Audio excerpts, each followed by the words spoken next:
boy at the age of 5. My mother South will be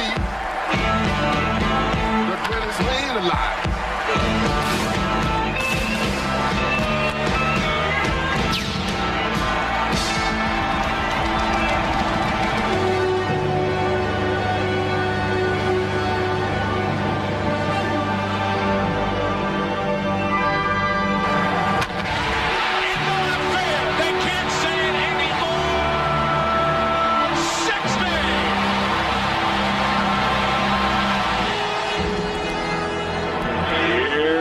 McGwire. Swing. Look at there. Look at there. Home run, McGwire. What a moment. Pardon me while I stand up and applaud.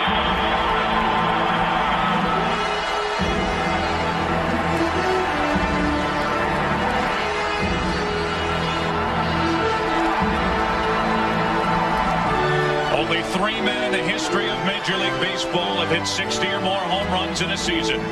Babe Ruth 60, Roger Maris 61, Mark McGwire 61. A new single season record awaits next on Fox.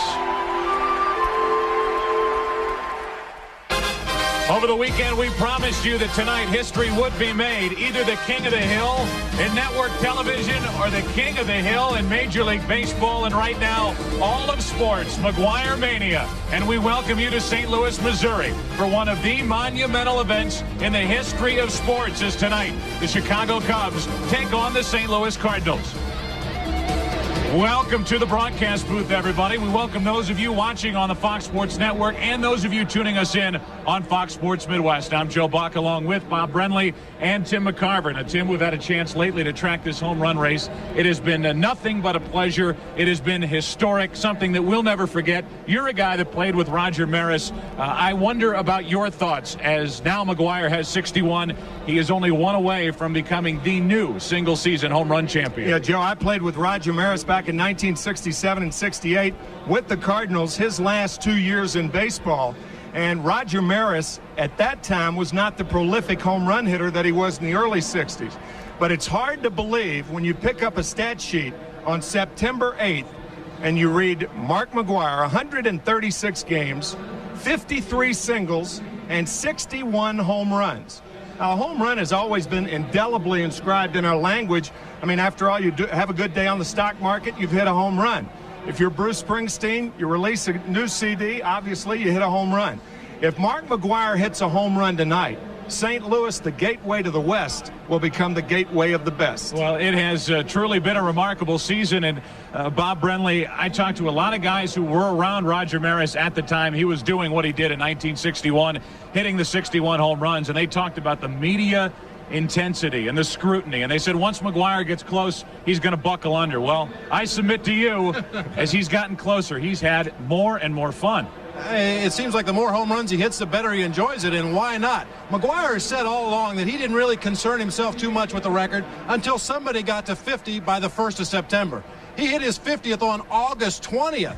So everything else is gravy from that point on. I mean, the media circus surrounding this chase has just been unbelievable. McGwire and Sosa both have handled it like true champions with a lot of dignity and respect for the game. Well, if you don't believe him about that, watch this. Just moments ago, I sat down with both Mark McGwire and Sammy Sosa, two very relaxed, two very talented individuals.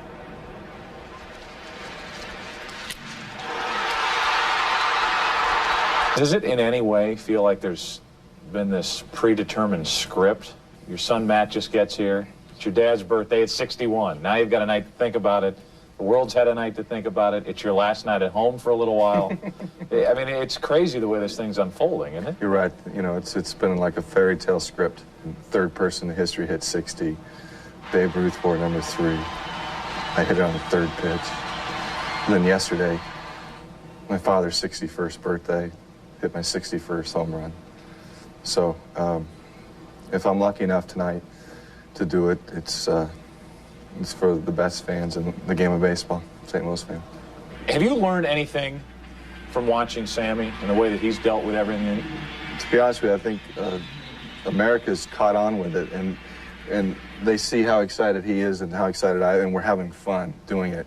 And I think America's having fun. Everybody's watching, and it excites me, and I'm sure it excites you. And then, you know, yesterday I've seen highlights of the press conference. People like, look at these two guys. You know, they're competitors, and it's unusual that they're having fun. It's unusual. What do you mean? We're two human beings enjoying what we're doing, and they see what kind of person it is. They see what kind of person I am, and there you have it. Along those lines, Sammy, I've had 100 comments to me. The neatest part about yesterday when Mac hit the home run was the shot of you in the outfield kind of giving it the fist pump. You truly were happy for him to hit the 61st, weren't you? Definitely. I think that yesterday was one of the great moments that I had to say that Mark, everybody was waiting for that swing, and when he connect, was like, you know, my heart went like this a couple of times, and I mean it. This is something that I'm never gonna forget, and I won't like yes, you know, but I cannot show up too much because but really, I was real happy. Along those lines, how special would it be to do it tonight with Sammy out in right field? It'd be incredible.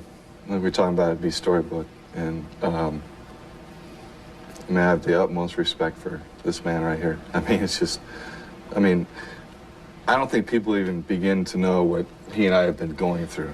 And I don't know, I know what I'm going through, and I know what he's going through, but to really sit down and let everything sink in, and if it was, God willing, happen tonight, I'd almost want to run out and give you a big hug on the outfield, you know? What do you think? Because if you're in the same spot, I'd do the same thing to you. Because when he said, you know, he's doing this, if he's in this spot, and he could be, you know, you don't know. He might hit 3 or 4 tonight. You have no idea what happened. Oh, yeah, I'll be the first one to do this. And I'm coming. I know you are. I know you are. I know you are. Does that bother you at all? You're only 3 behind this guy. Yet, no. Well, one thing that I like it is that every time Mark go to the home plate and he won, or I saw Mark on TV, he won. It's motivating me. He drives me. I drive him. But you know what? It's the game of baseball, and. It's been what a very, beautiful, very good to you. He's only one curtain call away. Perhaps, folks, a glimpse of history tonight on Fox.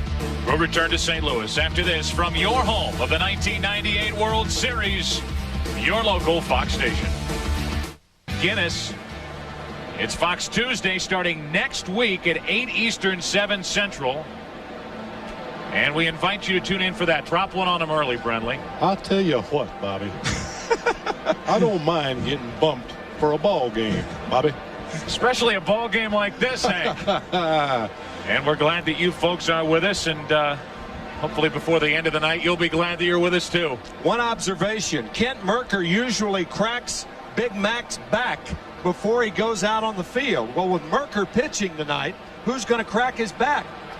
It's a good question. It may take several players to crack Mac's back. Usually takes more than one to lift that body off the turf. As we get ready for baseball here in St. Louis, Kent Mercker heads to work, and a look for you at the MCI starting lineup for the Chicago Cubs. Not just the starting lineup, but the role players in this drama that unfolds before us here tonight for the Cubs. Jim Riggleman has Lance Johnson in center, Jose Hernandez batting second at shortstop, Mark Grace hitting third at first base. We've already focused on McGwire. Don't forget, Sammy Sosa's only 3 home runs away from McGwire with 58. Glenn Allen Hill is in left field with Gary Gaetti, the former Cardinal, at third. Mickey Morandini at second. Scott Service is hitting 8th and catching and pitching. The man on the mound, Steve Trachsel, with his name be indelibly marked in our memories after tonight's effort. The Cardinals defense, Mark McGwire, don't forget, an American League Gold Glove Award winner at first base with Oakland back in 1990. And the man to his right on the mound tonight for the Cardinals, left-hander, 30-year-old Kent Mercker. Take a look at Mercker's numbers on the season. Basically a 2 different fastball pitcher. He'll cut one in on the right-handers. He'll sink it away from the right-handers. His best pitch for my money is that straight changeup. Of course, he needs to set it up with those 2 fastballs I mentioned earlier. Very nice changeup with good arm speed that will fade down and away from the hitters. He'll mix in an occasional breaking ball. Very important for Mercker to keep the ball down in the game. Unless he's pitching to Sammy Sosa. As a matter of fact, either pitcher tonight, when they face Sosa and McGwire, you do not want to keep that ball down to them. A couple of golfers as hitters. Mark McGwire, in fact, 1 year in high school, quit the game of baseball to play golf. And you wonder what might have been had he continued down that path. But the former pitcher in high school and at USC is now on the verge of becoming the heavyweight champion of baseball, the single season home run king. This broadcast is also available in Spanish by utilizing the SAP button on your television. Glad you're with us. Maybe history tonight as Kent Mercker gets ready to work to Lance Johnson with Jose Hernandez and Mark Grace to follow. And the first pitch of the night is pop foul. Back and out of play for strike one. The home plate umpire, Steve Ripley. He's the man in charge of calling balls and strikes tonight, with Larry Poncino at first, Mike Winters at second, Gary Darling at third. Bob, these guys have been here for the entire weekend, and now the next 2 days. That's not a bad assignment for the men in blue to come to St. Louis for this long 5-game stand. Well, we talked about how excited the players are to be involved in this thing, the fans that were able to get tickets to come out here to Busch Stadium tonight, and it's a big thrill for the umpires as well. 1 ball, 1 strike, and Johnson grounds it foul outside first for strike 2.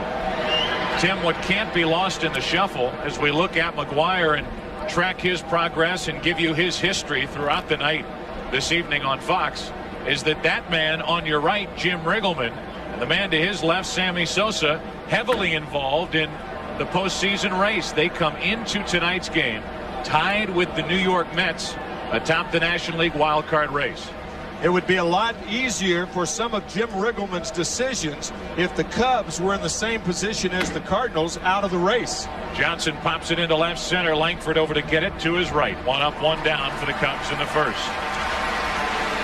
Well, there are the standings with the Mets and Cubs with identical records of 80 and 64. And the Giants, Bob, a former Giant, they will not go away. And I think that's a credit to a guy who I think is one of the best, if not the best managers in the game, and that's Dusty Baker. Oh, regardless of the adversity the Giants have faced this year, they're just hanging around in that wild card race. They got left-hander Sean Estes back last week. Figures to get 3 or 4 more starts down the stretch. You can't count the Giants out yet. A ball up and away to Jose Hernandez, the number 2 hitter in the lineup for Jim Riggleman. Cubs hoping to get Jeff Blauser back tomorrow. He's had a problem with his throwing elbow. They get Henry Rodriguez back. He's had a bad ankle. But right now, this evening's lineup is the same as we had here yesterday on Labor Day when Mark McGwire hit number 61. That misses from Mercker, and the count goes to 3-0. Tony La Russa came back to St. Louis from Tampa about 2 hours before game time, is my understanding. He attended the funeral of his mother, Oliva, today. And his dad was okay, his 88-year-old father, and Tony back in the dugout. He left after yesterday afternoon's game against the Cubs. And obviously our condolences to the La Russa family.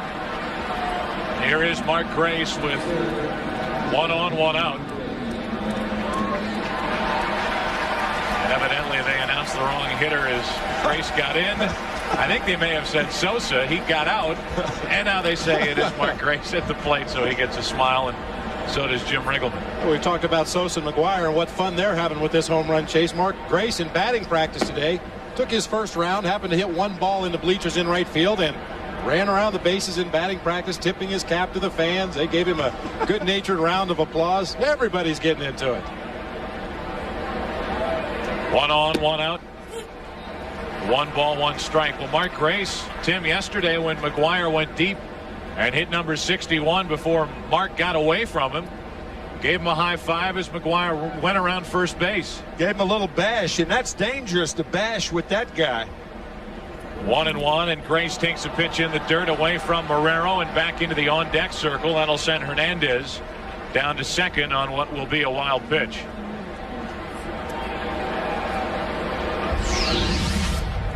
Breaking ball gets away from Eli Marrero, and obviously in situations like this all night, when you have first base open with Sosa on deck or with McGwire on deck, there is going to be the question that has to be answered whether you're going to pitch to him or not. 2 balls and a strike on Grace as he takes a high strike on a fastball from Mercker. 88-mile-an-hour pitch from the Cardinal left-hander, 2-2. Tony La Russa trying to get the attention of somebody on his defense. Maybe the third baseman Tatis says Mercker just missed the outside corner. 3-2.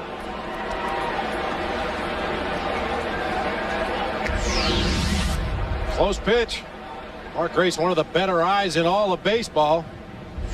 About as borderline as it gets right there. He must have real good eyes. The 3-2 from Mercker, right back up the middle and through into center field. Hernandez will score without a play. And here in the first inning, the Cubs take a 1-0 lead.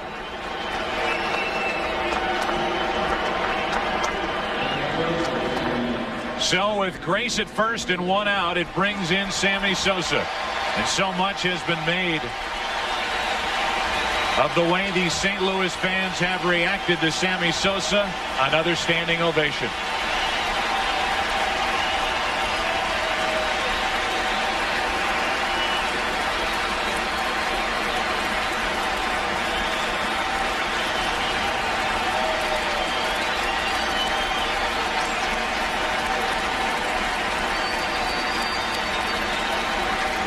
Sosa yesterday, when he got that in his first at bat, tipped his helmet to the crowd here and was quoted as saying he was very touched as the flashbulbs pop. Wow. It misses outside for ball one to Sosa. Pat Piper, the public address announcer for years at Wrigley Field, used to exhort to the Wrigley faithful to get your pencils and scorecards ready before the game. Sosa fouls it back 1-1. Tonight, it's get your flashbulbs ready before the game. Get ready to snap away. Sammy Sosa, as we showed you. Anyway, maybe we'll get a look at all these flashballs popping around the ballpark. Sosa comes up empty. I mean, it's to the point where it's got to be somewhat distracting. Absolutely. You would think so, yeah. Here's what Joe's been talking about. The flashbulbs start even before Mercker begins his delivery. And as the pitch nears home plate, they all fire off those cameras at the same time. A ball and 2 strikes. Sosa takes it up and in. This kind of reminds me of growing up back in the Midwest. You know, a warm summer evening out in the middle of a field and all the lightning bugs flashing all around you. I thought you were going to say growing up in the 60s. Oh. Seeing all those flashes. Here's the 2-2 pitch. Ground ball, base hit left field.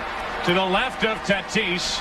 Sosa's aboard. He had a hit here yesterday, and he's on with a base hit here in the first inning. And now McGwire and Sosa are near each other as they were yesterday and as they were for our pregame conversation. There is absolutely no phoniness with regard to these two and how much they respect one another, because they're going through something that they could probably never fully explain to anybody who hasn't lived through it. And aren't too many people that have lived through it. 2 on, 1 out, and Glenn Allen Hill takes a pitch low. And even fewer people that could handle it the way these two have. That's right.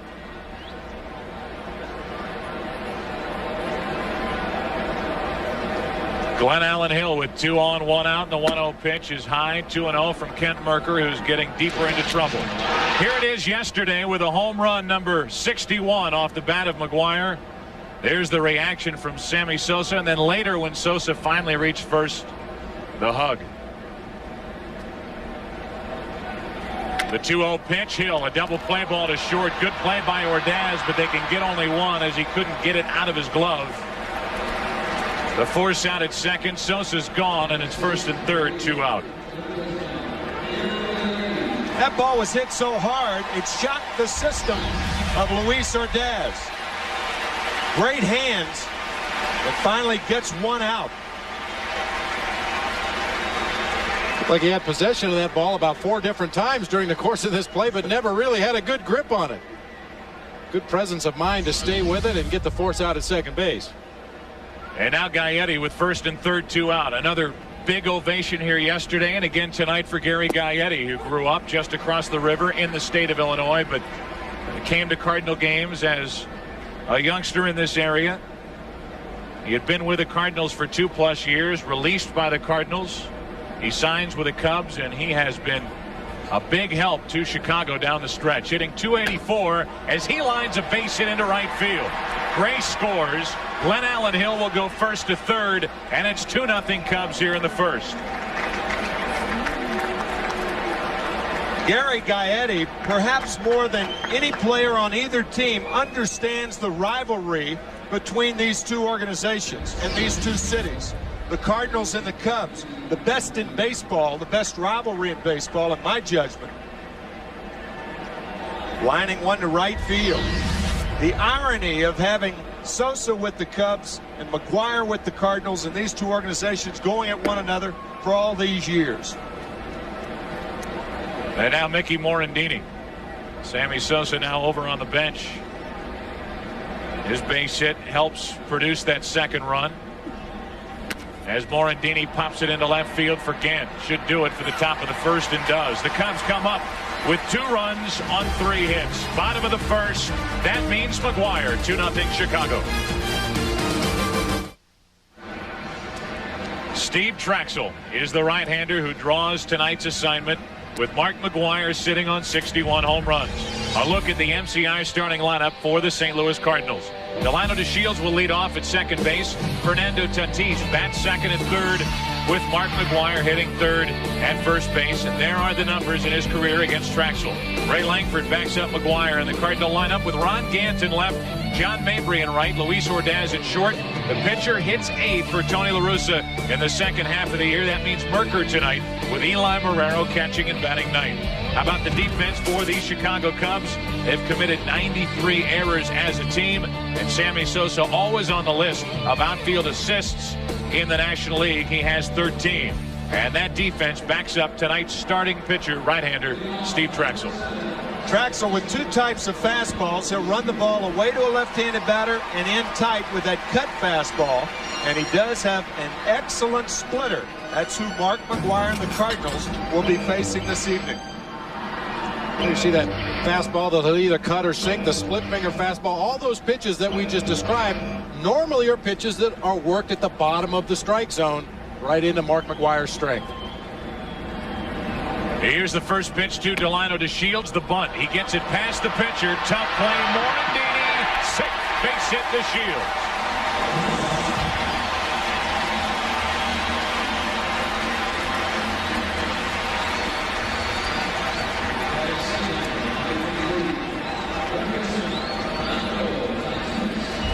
Perfectly executed bunt by Delino DeShields. All he has to do is get it by the pitcher. You can see from the arc on that ball, it has backspin. Gets it past Steve Trachsel. The ball checks up on the infield grass, and Mickey Morandini with an outstanding bare hand play, but no chance to get the speedy DeShields at first. So the fans here thinking about the big arc, and they got the small arc. Here is Tatis, 1 on, nobody out. Cardinals trailing by 2 as the Cubs came up with 2 in the top of the inning, and Trachsel. That's strike 1 off the bat of Tatis. You notice one of the points on our scouting report, very deliberate worker. Yes. Stated in another way, he is. He's slow. He takes forever. And on a night like tonight, you would imagine it might kick down 1 more notch. Trachsel takes his time and gets back on top. As Tatis watches the look over. DeShields has stolen 21.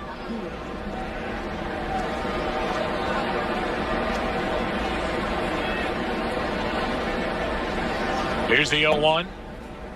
1 ball, 1 strike from Trachsel. I was talking to Scott Service, who also caught yesterday's game. And he said when McGwire was on deck before he came up the first time, he looked over to the on-deck circle. And he said, I have never seen a guy on deck look as focused as Mark McGwire did yesterday.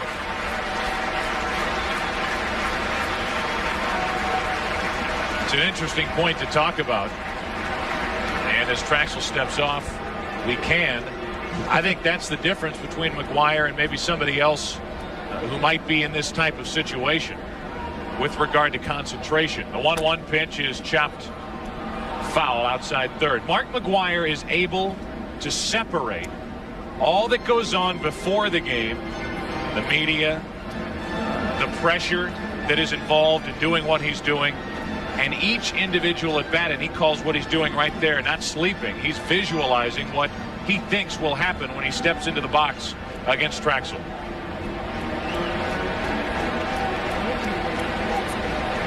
A little catnap in the on-deck circle never hurt anybody anyway. You can sleep standing up. Like horses do. 1 on, nobody out, and a ball and 2-strike count on Fernando Tatis. Check on the runner, and they got him. DeShields picked off first by Trachsel. So DeShields is gone as Trachsel caught him catching a quick nap standing over at first. We should have said he's a very deliberate worker until he goes to first. Then he's got quick feet, and that gets Delino DeShields. An argument from Tony La Russa. Now, the entire Cubs pitching staff throughout the season has been accused of using that balk move, particularly the right-handed pitchers, buckling that left knee, the front knee first, and then spinning to throw to first base. And it certainly appeared that that's what Trachsel did and got away with one. The right-handed pitchers use that move, taught to them by Phil Reagan, who used to be the Vulture in Los Angeles. That was his nickname as a short reliever. Don Drysdale worked it about as well as anybody I ever saw. Now breaking ball, strikes out Tatis, 2 out, nobody on, with Mark McGwire walking to the plate in the first.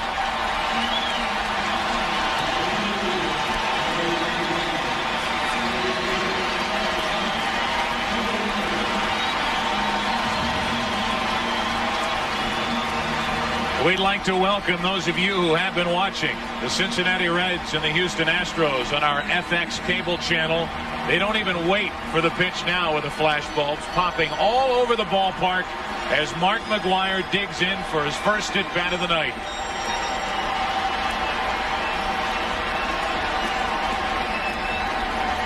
Sitting on 61 home runs.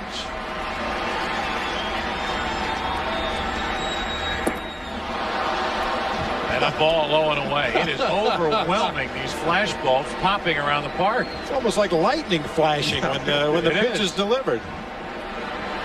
Everyone trying to catch their glimpse of history as the 1-0 pitch is inside 2-0.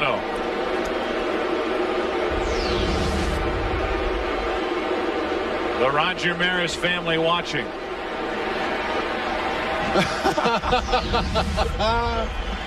Here comes the 2-0 pitch. 3-0, and Trachsel hasn't been close with any one of the three. Bob, the points you made on Sunday about Mark McGwire not hitting one 3-0 pitch out of the park this year. His son Matt, his 10-year-old son Matt, who got here just in time yesterday to see number 61. The 3-0 pitch. A 3-hopper to short, picked up by Hernandez. And the tag at first. I have to tell you, that is rare. Mark McGwire all year long just will not swing at a 3-0 pitch. He did here, and he's the final out of the first. This special edition of Fox Saturday Baseball is brought to you by Blockbuster Video, where you'll find more copies of new releases. Go to Blockbuster and go home happy. Welcome back to St. Louis. Welcome back to Busch Stadium. First pitch was swung on and fouled by Scott Service for strike one. And tonight's Skyview coverage from the Bud One Airship is brought to you by Brewery Fresh Budweiser, the official beer of Major League Baseball. They're floating overhead while we play down below. 1 ball, 1 strike on Service, a .212 hitter. Mercker gave up a 1-out walk in the first. And then 3 hits would follow and 2 runs for the Cubs. They lead 2-0. Into center field, Langford back a few. 1 up, 1 down here in the second for Chicago.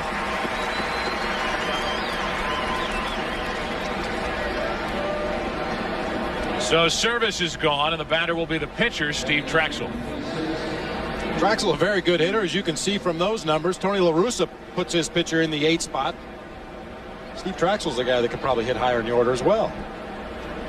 Well, for all of those baseball fans who wondered at times, why does the pitcher always have to hit 9th? I mean, sometimes he might be a more dangerous hitter than a guy hitting higher in the lineup. Tony La Russa has taken that to the extreme in the second half of the year. If your pitcher's a more dangerous hitter than a guy hitting up in the lineup, get rid of the guy hitting up in the lineup. Absolutely. Trachsel with a 1-ball, 1-strike count. 1 out, nobody on, and up and away. You know, predominantly it's been the catcher hitting in the number 9 spot. So I ask you two, Bob. Yes. Here's the 2-1 to Trachsel. I caught the zone 2-2. I asked the two guys below my name there, what would you think if you came to the park and saw your name in the number 9 spot? Still 2-2, which gives us plenty of time to talk about. I'll tell you what I would think. I would think that how lucky I was being in the American League. I spent a short time in the American League, and I became very familiar with that number 9 hole. And let me tell you this, batting 9th is better than batting 10th. That's right. Trachsel flies to center for Langford. And the first 2 are gone here in the second inning.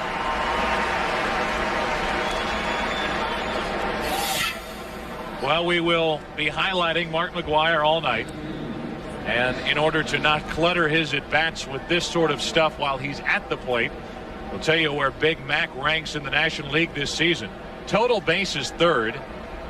On base percentage is way up. You could have added that to the list. Number 1 in the league. The home runs we all know about. The line drive into left field, and the Cubs go in order. And the amazing thing for McGwire, the on-base percentage, with only 53 singles, he's hit 61 home runs. This special edition of Fox Saturday Baseball is brought to you by MasterCard, official card of Major League Baseball and fan of the great American pastime. By the Toyota Solara Coupe, an entirely different kind of Camry. It's for you. And by the U.S. Army. Be a part of the toughest, smartest Army in the world. Be all you can be.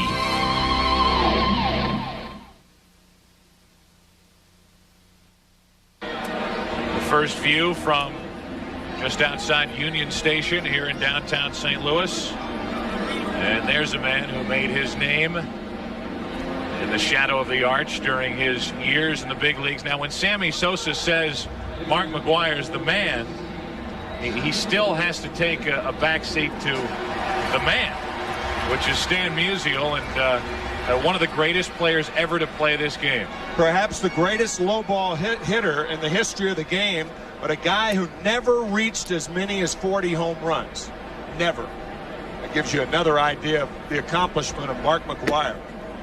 Ray Langford takes a pitch up and away, ball 1, and we are underway in the bottom of the second. Langford, Ganton, Mabry for the Cardinals, who trail by 2. They've been out hit 3-1. And Ray Langford, very quietly, like many others on this Cardinal club who have had good seasons, very quietly is putting together one of those 30-homer, 100 RBI seasons. He has hit 26 home runs. He's driven in 91. And his average is at 287.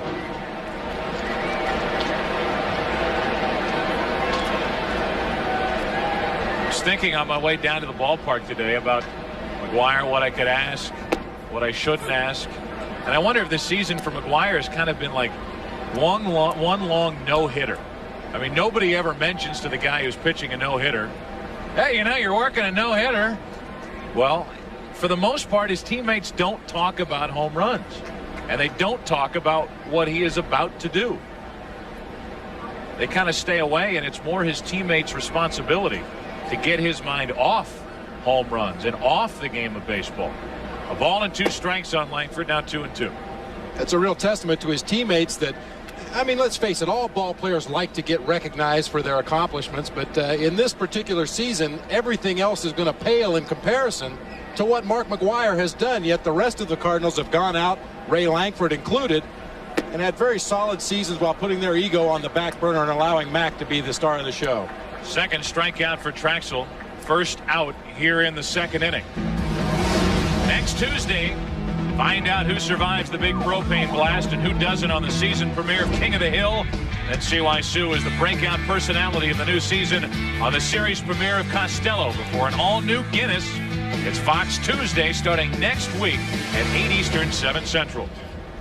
Typically, you'd be seeing all of that tonight, but In this chase for history, we bring you live coverage of the Cardinals and Cubs, and that's a home run, but the wrong direction. Off the bat of Gant as he pulled the trigger too quickly, and that's strike one on Gant, who's hitting .231.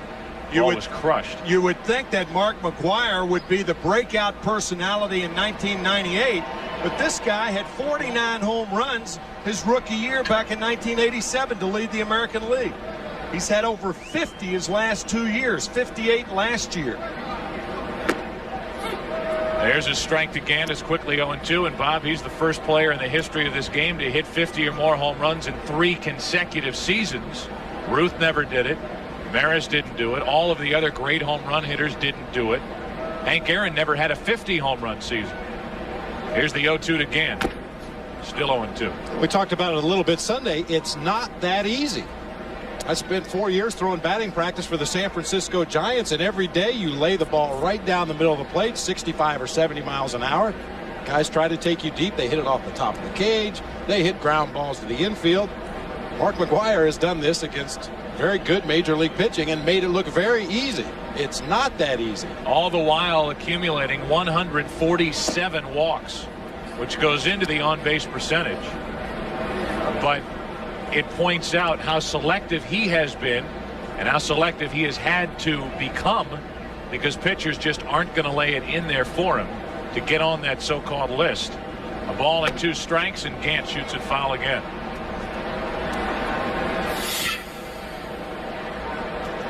(1987 to 1995), Mark McGwire has certainly improved with age. Look at the home runs in the last 3 years. He has averaged 57, 96, 97, 98. A ball and 2 strikes on Gant, and that's the opposite way into right for Sosa. For the Cardinals, 2 up and 2 down. You consider what he did last year. As we continue down our McGwire path, Mabry walks in. Last year, Mark McGwire ends up with 58 home runs. And toward the last part of the season, the last 2 months, he gets traded to a new league with different pitchers he's never seen, different ballparks, different setting. And he hits 24 home runs as opposed to the 34 he hit to start the season in the American League. He ends up with 58. Without even knowing the pitchers in the National League. Ball 1 to John Mabry, 2 out, nobody on, and John takes it just low, 2-0 from Trachsel. Mark has played 187 games with the Cardinals. This is 187. He has 85 home runs in that time, which is 187 games, a little more than 1 year, 1 season. 2 balls and a strike on Mabry.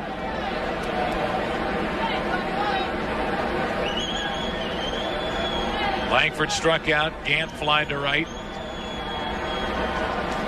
Trachsel behind on the count. Brings in the 2-1. 2-2.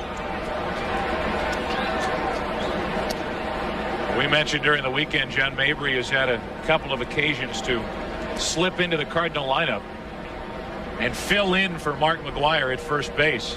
That has happened on the road, mind you, but those fans in other cities, in other ballparks, have flooded that team's front office with complaints.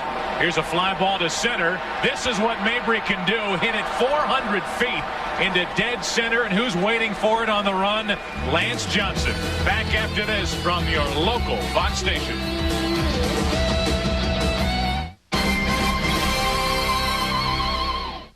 All right, Mark. I watched your show. Now you watch mine. The series premiere of Costello after King of the Hill next Tuesday at 8:30, 7:30 Central.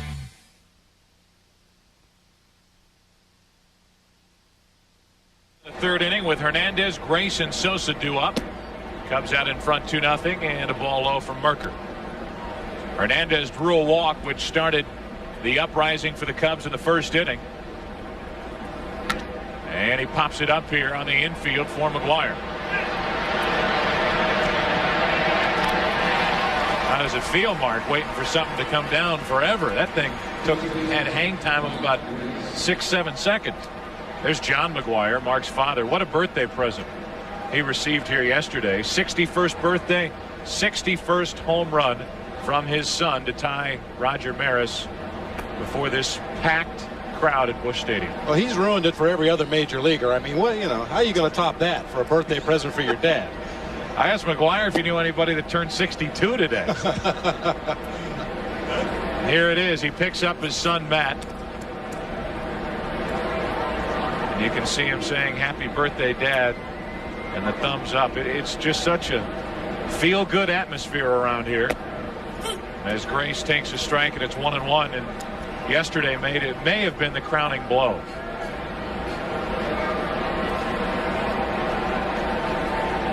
The 1-1 pitch to Grace, the opposite way, and Mark Grace is 2 for 2. 2 hops to Gant, and there's a man on with Sammy Sosa walking to the plate. What Mark Grace has been so good at for so many years, serving that ball into left field. And here's Sosa. Not only a feel-good attitude in this ballpark, Joe and Bob, but this game is being broadcast to 100 countries. And I'll guarantee you one of those countries, the Dominican Republic. Right in the southeastern corner is a little town, San Pedro de Macorís, that has produced more major league players than any other city per capita in the world, and Sosa's one of them. And you are looking at a man at the plate that truly is the ambassador to the United States from the Dominican Republic. Absolutely. The Dominican Republic could not be more well represented than by Sammy Sosa. The force out at second, and got them both. An inning-ending 5-4-3 double play. Sosa has a single. He's now 1 for 2, and we move to the bottom of the third. Bottom of the order coming up.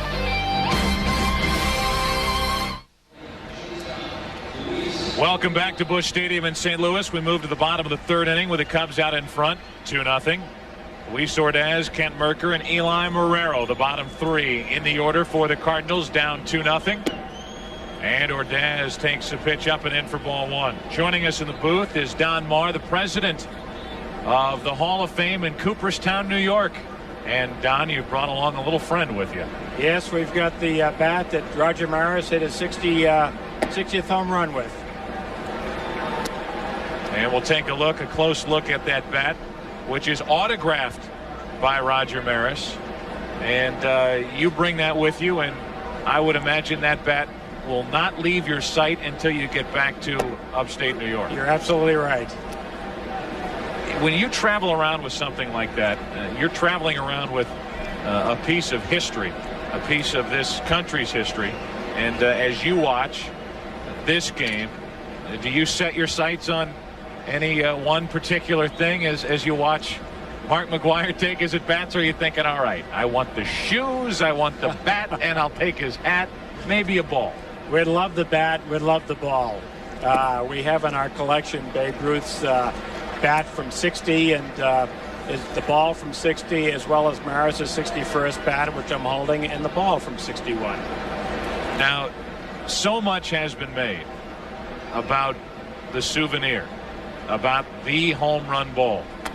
As Ordaz fouls it back, it's 3-2. The remarkable thing, Don, is that the last 6 balls that Mark McGwire has hit out of the park, he has been given back by the fan for minimal reward. If it's a signed jersey, it might be a signed bat, it might be whatever, but he has had to get very little going the other way as Ordaz pops it up on the infield. He has not seen these baseballs held out for ransom. But Don, you couldn't begrudge somebody who, if they came up with the ball, would hold it out for a little money, would you? Absolutely not, but I think it's very refreshing to see what the baseball fans have been doing. They respect Mark and what he's accomplished so much that they've returned those balls to him. And it's great because the baseball players have been Hall of Fame's greatest fans. They've been very generous, and obviously it bodes well for the Hall of Fame when those balls return to Mark. Here's Ken Mercker, and that's strike 1. What about the anonymous donor who is giving $1 million for that ball? What if you're, for instance, a fan out there and you're making $20,000, $25,000 a year, and this thing will give you $1 million in your pocket. Will the Hall of Fame replace that $1 million? I'm afraid we would not be able to do that. But I couldn't begrudge the fan. Well, Don Marr, we thank you for coming. Your presence has meant a lot to, I know, the Maris family. We saw them the other day holding the bat up. What was their reaction when you showed them the bat? Well, I love seeing it again. They had seen it, of course, for I've been in the family for many years. Roger contributed to the Baseball Hall of Fame in 1973, but it was fitting for them to revisit the bat this weekend. I think one of the fun things about looking at this bat, there's still pine tar on it. About the widths of Roger's hands are still pine tar, old pine tar, obviously, 37 years old. And Bob, you and I were talking about the grain of the bat and the indentations with the knot in the grain right there. You can tell this is about as good a wood right here with this indentation right here, the indentation of the seams of the ball and several other indentations along the sweet part, where Roger hit a lot of those over the course of the 61 season. Yeah, good hitters have marks right in that sweet spot, and this bat is no exception. How about the weight of that bat? Does it strike you at all, Tim, how that weight feels? It's about 32 ounces. Mac uses a 33-ounce bat. 33. Yeah. This is identical to what Sammy Sosa uses. 32 ounces, 34 and a half inches. Well, Don Marr, thanks for stopping by. As you look at Sosa, 2 out, nobody on in the bottom of the third inning with the Cubs out in front 2-0. 1 ball, 1 strike. I know that's overhead compartment material. That's not curbside checking. You got that right. Yeah. All right. Thank you. Thank you. You're welcome. Thank you. Well, what will it be and when will it be? As Marrero gets into one to left field, but Hill is back to get it. And the Cardinals go in order again. Trachsel's faced the minimum. We go to the 4th inning, and the Cubs are out in front by 2. Into the 4th inning here in St. Louis. Down below, a packed house. Yesterday, over 50,000 in attendance, standing room only crowd. And it is history in the making, maybe. This home run watch continues. It is right at the top of the hour, 8 o'clock.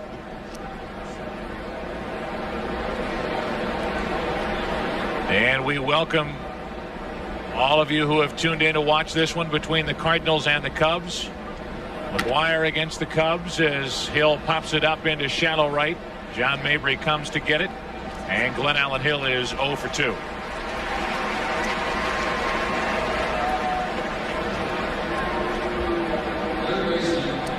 That'll bring in Gary Gaetti, who had an RBI single back in the 1st inning to make it a 2-0 Chicago lead.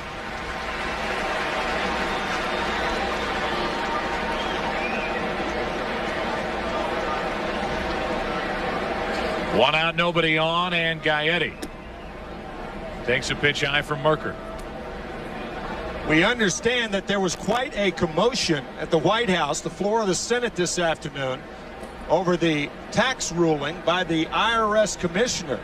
Yesterday it was announced that the person who handed the ball to Mark McGwire, or if he were paid $1 million for the ball, that there would be a remarkable tax problem for the person without even receiving money for it.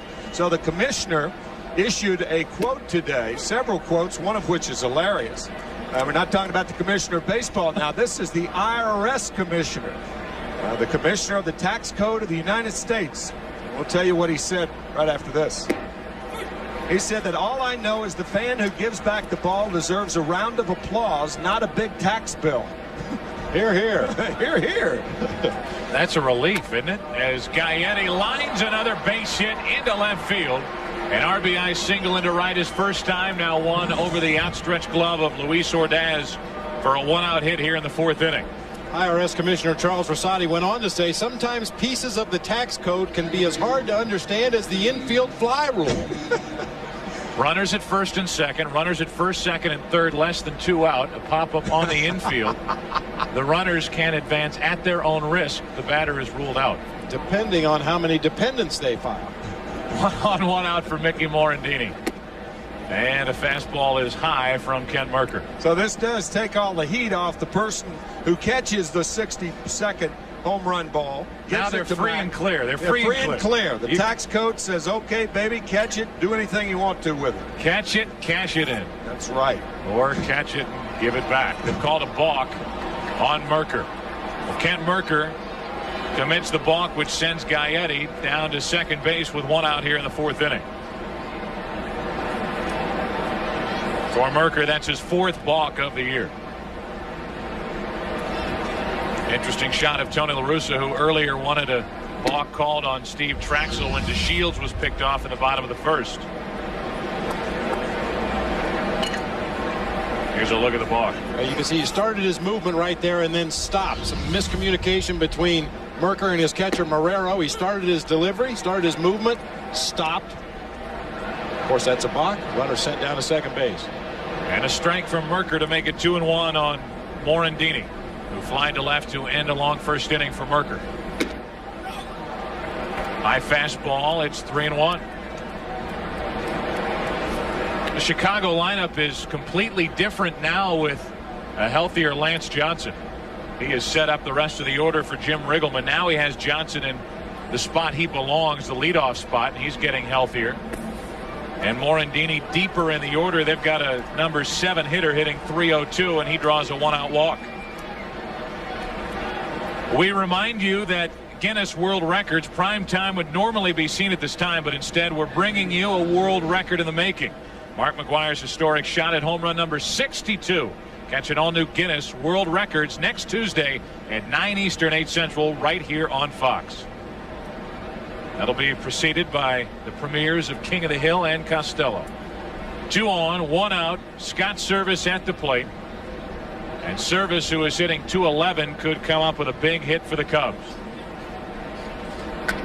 And he does. Into left field. Will they bring Gaetti to the plate? They'll hold him. Gaetti stops at third. The bases are loaded.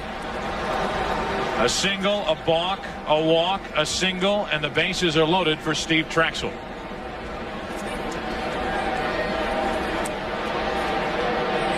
Yeah, perhaps a different pitcher in the number 9 spot. Tom Gamboa, the third base coach, maybe takes a gamble, tries to send Gaetti, but as we mentioned, Trachsel handles that bat pretty well. He can represent himself up there at the plate. Take a chance on the pitcher driving in a run here. We mentioned it earlier. This game by no means is on the back burner as far as the Cubs are concerned, but with all of the hoopla about Mark McGwire, Scott Service hammering a high fastball to left field off Kent Mercker. I mean, the Cubs are tied with the Mets once again. The Mets are being throttled by Philadelphia 11-3. That game in the 6th inning. But this is a very, very important game for the Chicago Cubs, and yet the center of attention, Mark McGwire. Curtis King getting ready for the Cardinals in their bullpen. And now as we play here in the month of September, rosters have been expanded. So seeing a relief pitcher warming up in the early innings of a 2-0 game is not that unusual. Strike 1 on Trachsel.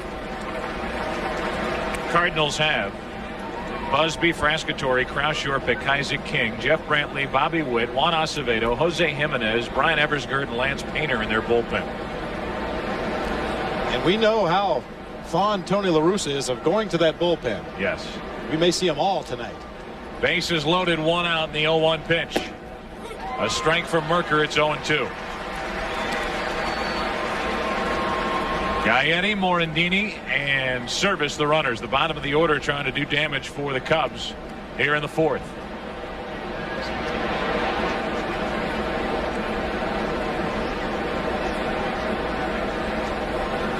No balls, 2 strikes, and Trachsel, a little bloop pop-up foul, backing out of play.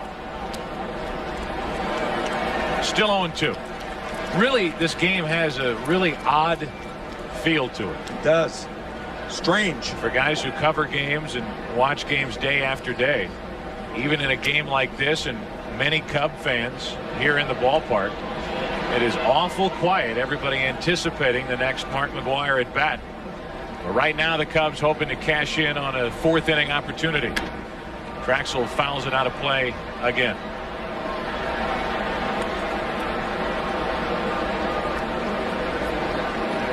September 8th, 1998, and here's a team tied in the wild card standings And yes, and yet their performance tonight, secondary to one man. That would be he. And a tap foul keeps Trachsel alive at the plate. Keeps the count 0-2.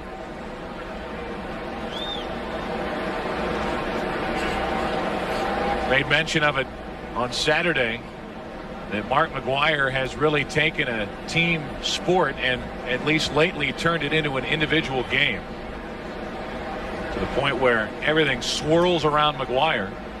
Meanwhile, there's a game going on. 0-2, the count on Trachsel, and Mercker steps off. And you would think that because Mark McGwire has hit 61 home runs, that all of baseball at home runs are up. But that is simply not the case.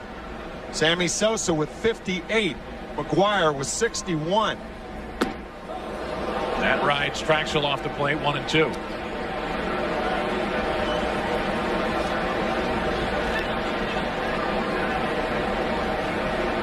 There's the race, which they keep track of here in St. Louis on that manually operated scoreboard up in the upper deck. Here's the 1-2 pitch. That's another one out of play, off to the right, off the bat of Trachsel. Everybody says, well, expansion has caused home runs to be up mightily this year. It is not the case. 1996 or 1987, that's when more home runs were hit than at any time in the history of the game. I beg your pardon, it was second to 1996, but last year and this year, just about the same. Trachsel comes up empty as he strikes out. It's the first strikeout for Mercker. And this turns into a bases loaded 2-out situation for Chicago. And brings in Lance Johnson, who has to face the left-hander Mercker. Johnson is 0 for 2.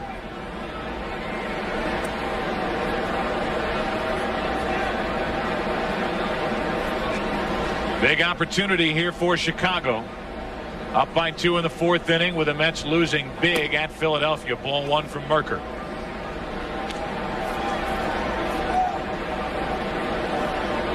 It's been a long road back this season for Lance Johnson. Finally getting healthy with that hand. And the numbers have gone up. 2-0 for Mercker. And as you would expect from Lance Johnson, he normally works deep in the count, forces that opposing pitcher to throw a lot of pitches. Mercker missing up high in the zone. Lance Johnson may even take in this at bat until he gets to a strike. Bases loaded, 2 out, and there's a strike from Mercker, 2-1. The career numbers 1 grand slam for Johnson. His numbers with the bases loaded in his long career. Former property of the St. Louis Cardinals. The 2-1 ripped into right field. Mabry on the move, back to get it to end the inning. Well hit, hard hit deep, and Mabry was there to pull it in for the Cardinals. McGwire hits third in the bottom of the 4th. One official Major League Baseball, $9. New ball, $9. New ball, $9. New ball, new ball, new ball, $9. New windshield, $100. 62. Priceless. There are some things money can't buy. For everything else, there's MasterCard. Official card of Major League Baseball and believer that records were made to be broken. On October 2nd, it's beautiful. Take all you know about adventure and magnify it. DreamWorks Pictures presents... Let's watch your 8-bit beer. I have a thing about drinking from the caboose of another creature. It's rated PG.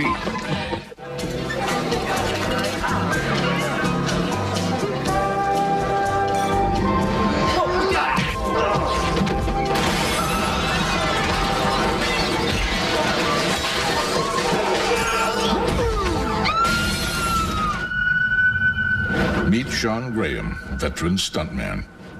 This is how he lives. This is what he drives. What else would he drive? Chevy S10, like a rock.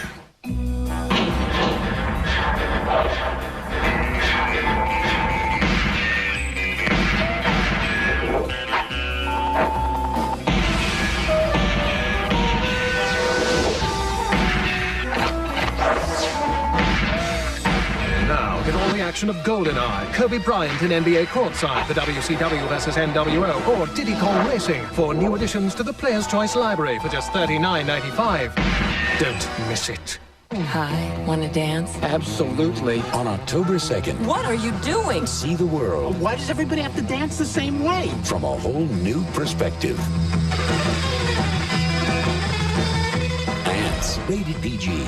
Mr. McGwire, I know you're having a pretty good season, but we'd really like to start our season. So why don't you do me a favor and try to hit a home run tonight, okay? This special edition of Fox Saturday Baseball is brought to you by Blockbuster Video, where you'll find more copies of new releases. Go to Blockbuster and go home happy.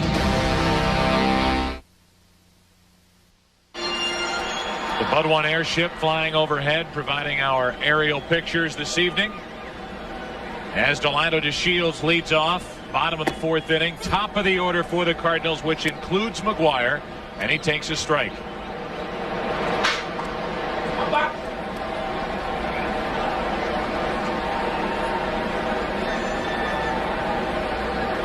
The 0-1 to DeShields leading off, a ball and a strike. Delino a base hit his first time up, but then was picked off first.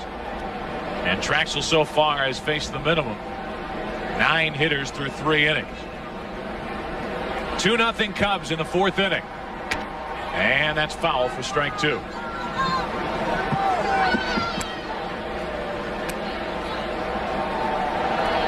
Concentration, the visualization you were talking about earlier, Joe, trying to picture the pitches he will see from Steve Trachsel, various locations.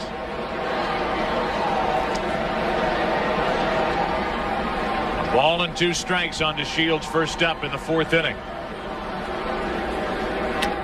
The opposite way, and Gaetti makes a nice play. DeShields is gone, and let's go down to the field and Steve Lyons. All right, Joe, thank you very much. You know, we've heard a lot from the Maris sons. Let's hear from one of the Maris daughters. This is Sandra Maris. And boy, these last few days for you since you've been in town, it's been like a roller coaster ride. We haven't really got a chance to talk to you. What has all this meant to you? I'll tell you that seeing the crowd the way it is and all the fans behind Mark has just been tremendous. It'd be neat to be able to see what Dad went through, and it's nice to be here and kind of get that feeling. Yeah, I wanted to talk to Richard again. Richard, we've talked to you a lot about how you would feel up until this point. You've had a lot of time to think about how you'd feel if the record gets broken tonight or the next few nights. Do you think you'll change the way you've been thinking? Well, yeah, I mean, at this point, I mean, I'm excited for him. I'd like to see him do it tonight. It's not for just Mark, but for the city of St. Louis. I mean, he's great baseball fans. It'd be fun to see. You know, of course, Roger carried his career with dignity and class just the way these guys have. Let's send it back to you guys up in the booth. All right, Steve, thank you, and thank you to Richard and Sandra. 1 ball, 1 strike on Tatis, and the fastball from Trachsel makes it 1-2. Richard had an excellent point. If Mark McGwire doesn't do it tonight, the Cardinals go on a 5-game road trip to Cincinnati and to Houston. The chances are pretty good that he's going to hit one in one of those 5 games, if not tonight. Well, everybody has thrown this big party, and here comes the man of the hour, Mark McGwire, who is 0 for 1 tonight, his second at bat here in the fourth.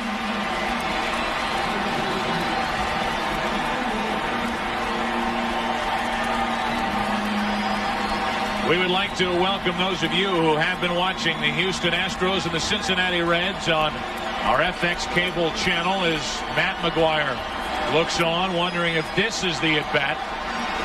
Tuesday, September 8th, and Mark McGwire moves 1 place in front of Roger Maris.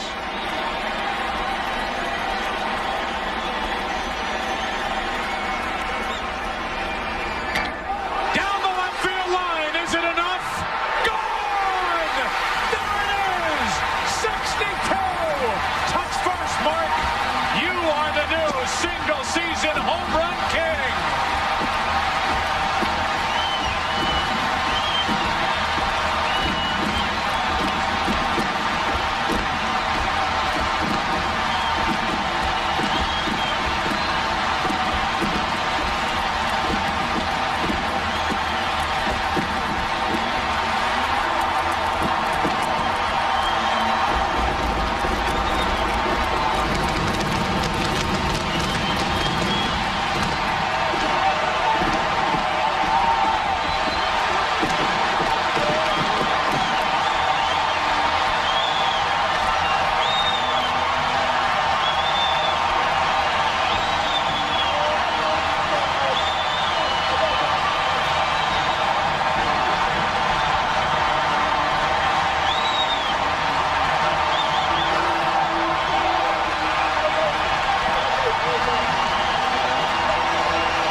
Folks, it couldn't happen to a better man.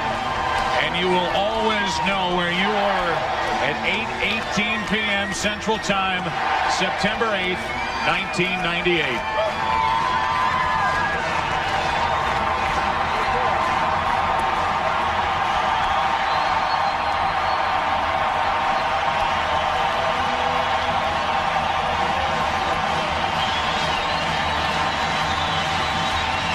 On your mark. Get set.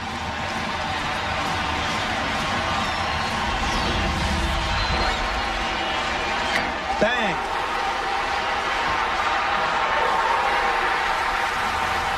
Mark was so happy, he had to remember to touch first base. I'm not sure if his feet were touching the ground at that point.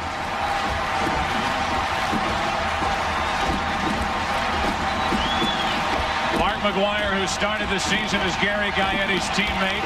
He's been with Rene Latchman over the years. A point to the sky, a hug from Scott Service, and the reaction from his longtime manager, Tony La Russa.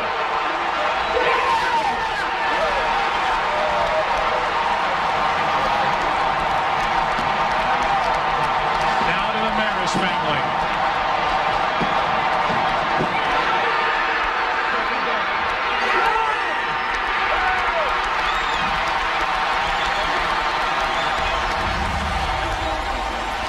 Family, everybody, my son, Chicago Cubs, Sammy Sosa, unbelievable. Claps. Thank you, St. Louis.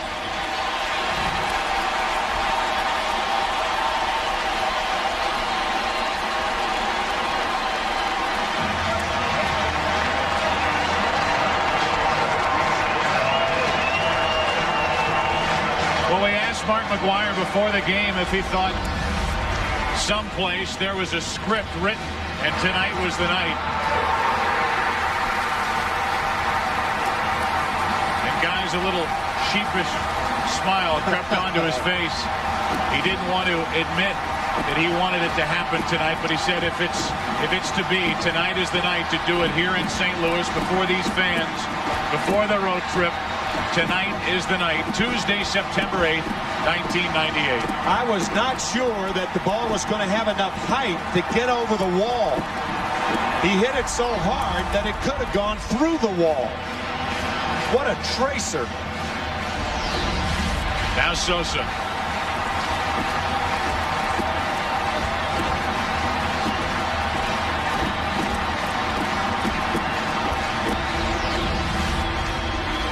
People cannot begin to imagine what those two have been through in 1998.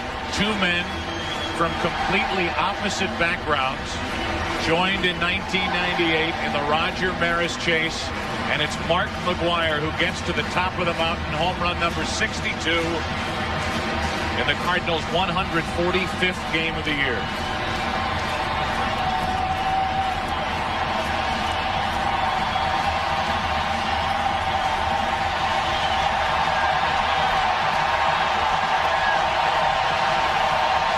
One of the interesting things about that home run is no fan had a chance to catch it because the ball wasn't hit up into the stands. It was hit into that area below the stands. One more look at the swing of Mark McGwire. Low fastball driven on a line. You can see that area right there underneath the sign where the batting cages used to be here at Busch Stadium. I believe that's an area where they store the batting practice equipment, the cages and what have you. Right. Very uncharacteristic Mark McGwire home run. Normally the towering shots that seem to hang in the air forever. That one happened so quickly the fans were stunned. Bob, it was almost like a Sammy Sosa home run. But again, so much made of the fan who's going to catch the ball, and now you have to wonder whether a fan was able to get to it and where the ball is. Sosa's salute to Big Mac. Man. Here's the change on the scoreboard. Number 62 for Mark McGwire. And no one more than Mark McGwire hopes that the attention this is focused on Roger Maris and his year of 1961 and his career. Roger Maris, a great player. No one hopes that all of this attention, no one hopes any more than Mark McGwire that this will put Roger Maris in his rightful place in baseball's Hall of Fame. I could not agree with you more.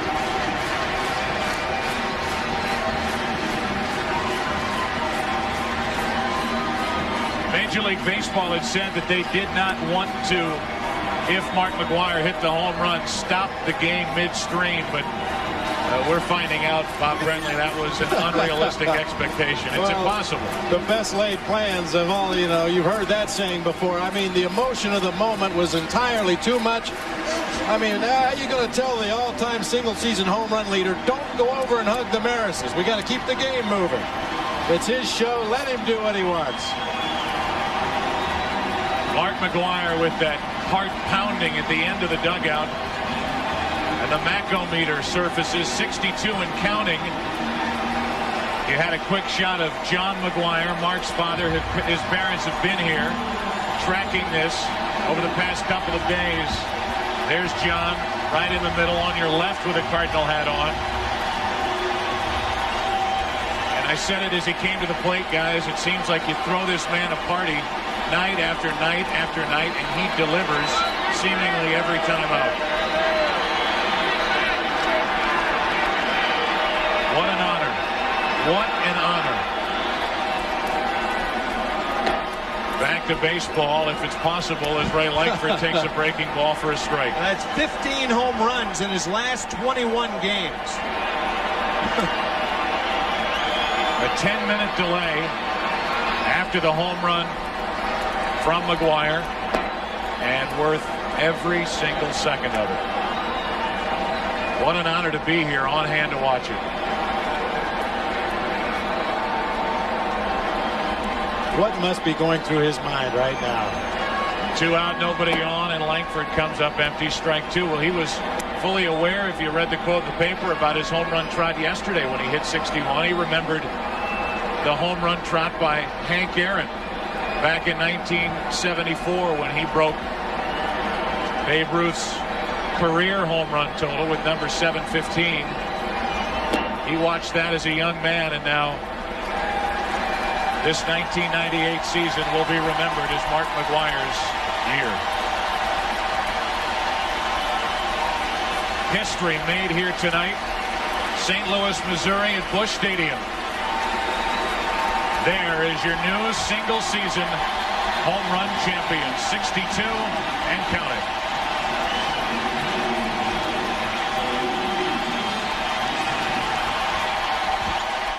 You know what I love about a line drive into right field off the bat of Jose Hernandez, and you'll excuse us if we missed a pitch in the top of the 5th inning. Getting McGwire coming back onto the field. Well worth it as Mark Grace walks in tonight. 2 for 2, pair of singles, an RBI, a run scored. But right now it's like the game is taking place elsewhere. Up the middle, off the mound to Ordaz, has time, 2 gone.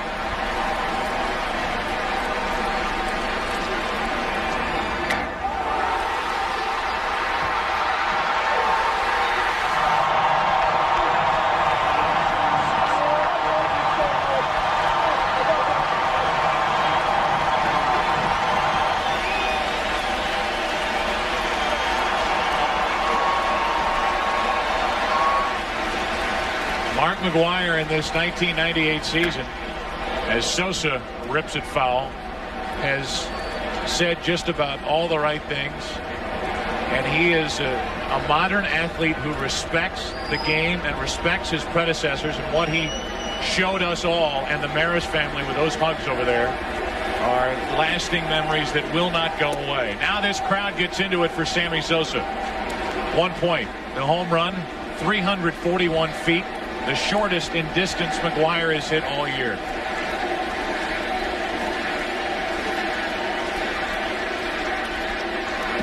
2 balls and a strike. But if you figure the distance between St. Louis and Cooperstown, it becomes the longest one he's hit.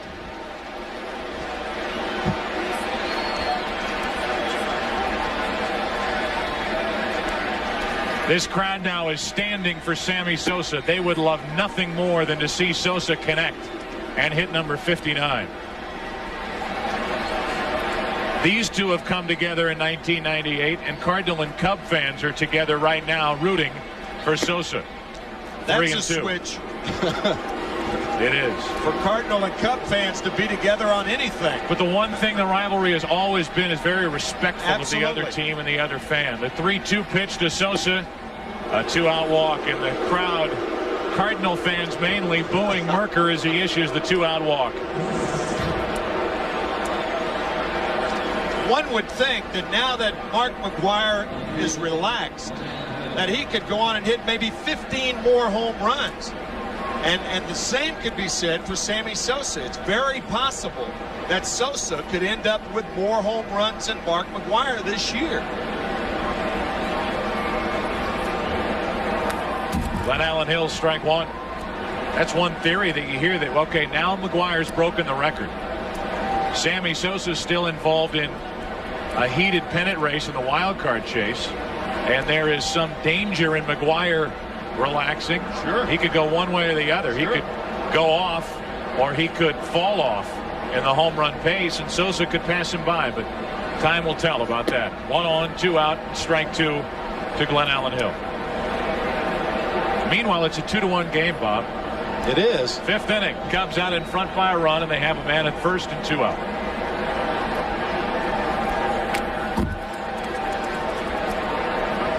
Well, considering the McGwire, the 19 games remaining after tonight, or 19 games including tonight, if you average 3.3 at-bats per game, which is about what Mac has done this season, he's going to get a little over 60 at-bats the remainder of the season.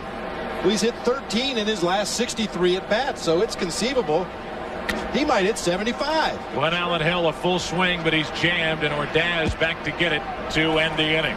So a 2-out walk to Sosa. He is left on. We will have lots more tonight. Halfway through this one, a night that history is made in St. Louis. 2-1 Chicago.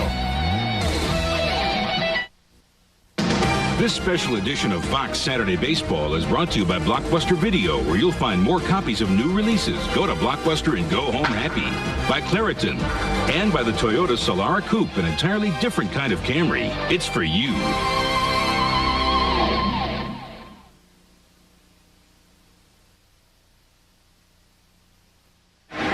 Well, folks, tonight's Skyview coverage from the Bud One Airship is brought to you by Brewery Fresh Budweiser, the official beer of Major League Baseball. Down below, history has been made. Mark McGwire connects for home run number 62, the new single-season home run champion. He did it in the bottom of the 4th inning at 18 minutes past the hour of 8 o'clock. Here's a strike and the count 0-1 on Ron Gant. Well, folks packed into this stadium, hoping tonight would be the night. Mark McGwire did not disappoint as his march continues. Gant flies into right. Sammy Sosa coming on. He makes the catch. 1 away, and let's take it now down to Steve Lyon. Steve? All right, Joe, thank you very much. This is an unbelievable story. I'm standing down here with Tim Forneris. He caught the ball. He works for the club on the grounds crew along with his brother Tito, and his mother works as a concierge. Now, Tim, tell me about how he caught the ball. It was unbelievable. Right when it hit off the bat, I knew it was going out. It went right over the sign. There was a bunch of grounds crew guys on the wall, but I was right on the edge, and I said, that ball was mine. So I jumped off, I ran as fast as I could, I snagged it, and then I didn't know what to do with it, so I kind of walked around. Well, you know, we talk about the pressure that Mark McGwire has had hitting the home runs. A lot of pressure on you as to what you're going to do with the ball, and what did you decide? Well, it's a definite decision. It will definitely go to Cooperstown, or, you know, Mr. McGwire, of course, and then he can decide what he wants to do with it. I just don't want to be taxed. That's a great answer. You know, this is his mother, Tina. Now, you must be very proud of a son who's willing to give up that kind of a responsibility, give the ball back to the guy who rightfully deserves it. He's always been a giving child, and I had no doubt in my mind that he wouldn't do this. He said it. He said if I ever had that opportunity, I wouldn't even think about it twice. It's his. You know, Tino, you were out there with him, and you said he was just too quick for you. He got to the ball quicker. Oh, yeah. I mean, the ball went out just like you said. And next thing I knew, it was over. And he was already halfway there, and I didn't even have a chance for it. And there isn't a better kid. I mean, he said since, if I ever had the chance, I'd give it to Mr. McGwire, and he can do whatever he wants with it after that. So he's been saying that all along. Well, just another one of those great stories that we've had here all week long. Let's send it back to you guys in the booth. All right, Steve. There's where it went. In between the K's for the strikeouts in the top of the wall in left field. 341, again, the shortest in distance, but the biggest in significance that Mark McGwire hits in 1998. 2 out, nobody on, and a breaking ball is a strike to Luis Ordaz. I tell you, I'm overwhelmed that Tim would give the ball immediately to McGwire without thinking. Overwhelmed. I think the three of us are finding out things about ourselves that we might not have known before. A lot of people this home are. run chase. Like a lot of people are. We're not the only mercenaries in this country. Here, watch Tim. You'll see him come up. That's not Tim. It's from Tim. It's one of the ushers down by the field, and McGwire just gives it right back to him. So Tim gives it to an usher to give to McGwire right at the home plate celebration. McGwire says, yeah, take it back. Now, he eventually will get it, and Cooperstown eventually will get it. And we will track the story about young Tim. Ordaz pops it up into center field, and Lance Johnson is there. I see his mom. I see Tim's mom, Rita, every day when I come to the ballpark, and I saw her tonight. She said, do you think tonight's the night? I said, I think tonight's the night. Little did she know young Tim would come up with it. Well, okay, we're getting a little greedy. Mark McGwire, 8 multi-home run games this season. 51 in his career. He's hit 1 tonight. He's hit 62 on the year. And it is our intention, folks, after the game, as Gaetti leads it off in a 2-1 game in favor of the Cubs. We're in the 6th inning.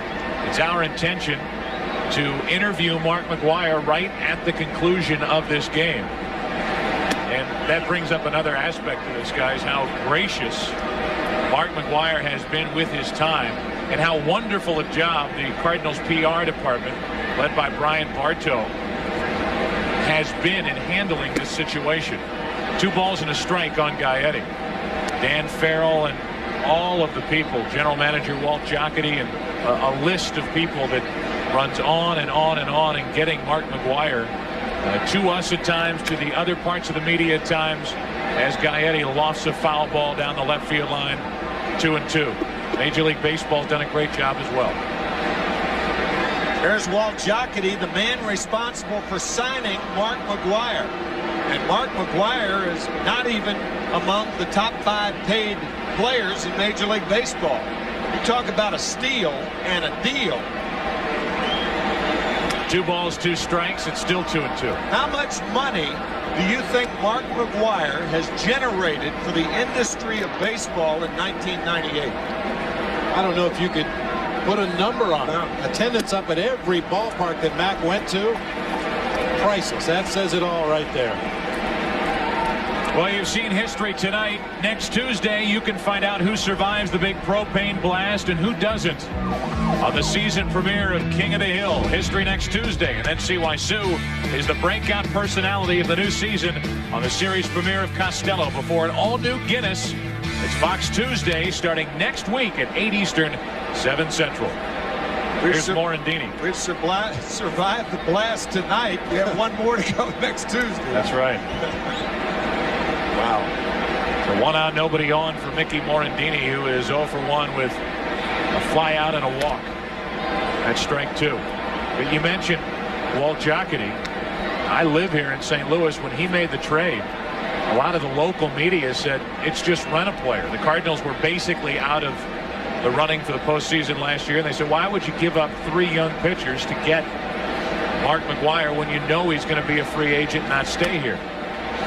Well before the end of the season, Mark McGwire gave everybody here in St. Louis and really throughout the Midwest an early Christmas present when he said he would stay here, sign for less money, deferred a lot of money, then made the announcement he would donate $1 million a year to charity for abused children. And it fell out of the sky from nowhere, and here he is, Mark McGwire, who probably will end his career in a Cardinal uniform, and look what he's done in 1998.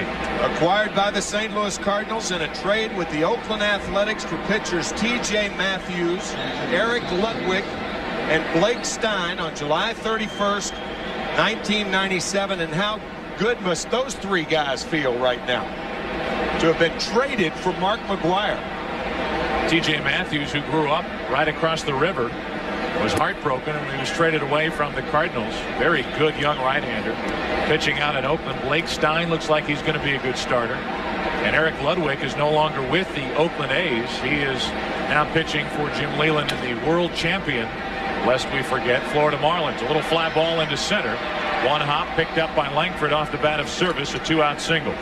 Well, talking about the possibility of McGwire being a rent-a player last year, Walt Jocketty said, I knew once we got him here to St. Louis, put him in front of these Cardinals fans at Busch Stadium in the Midwest, the kind of people that are here, knowing the kind of guy Mark McGwire was, Walt Jocketty was pretty sure they'd be able to ink him to a contract.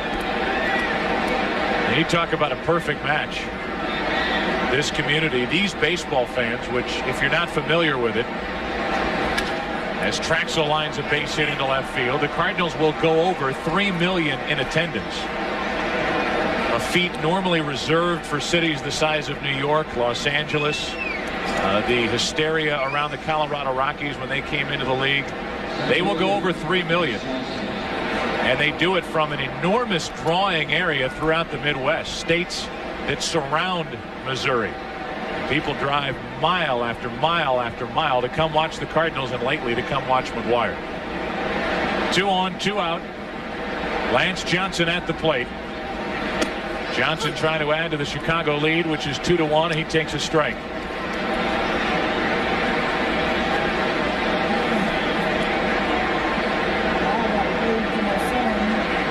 Back-to-back 2-out hits, and now Johnson to the right side. Good play by DeShields to his left, and the inning is over. No runs, 2 hits, 2 left. 8 left tonight for the Cubs. Another look at number 62, 341 feet later. That man's your new single-season home run champion.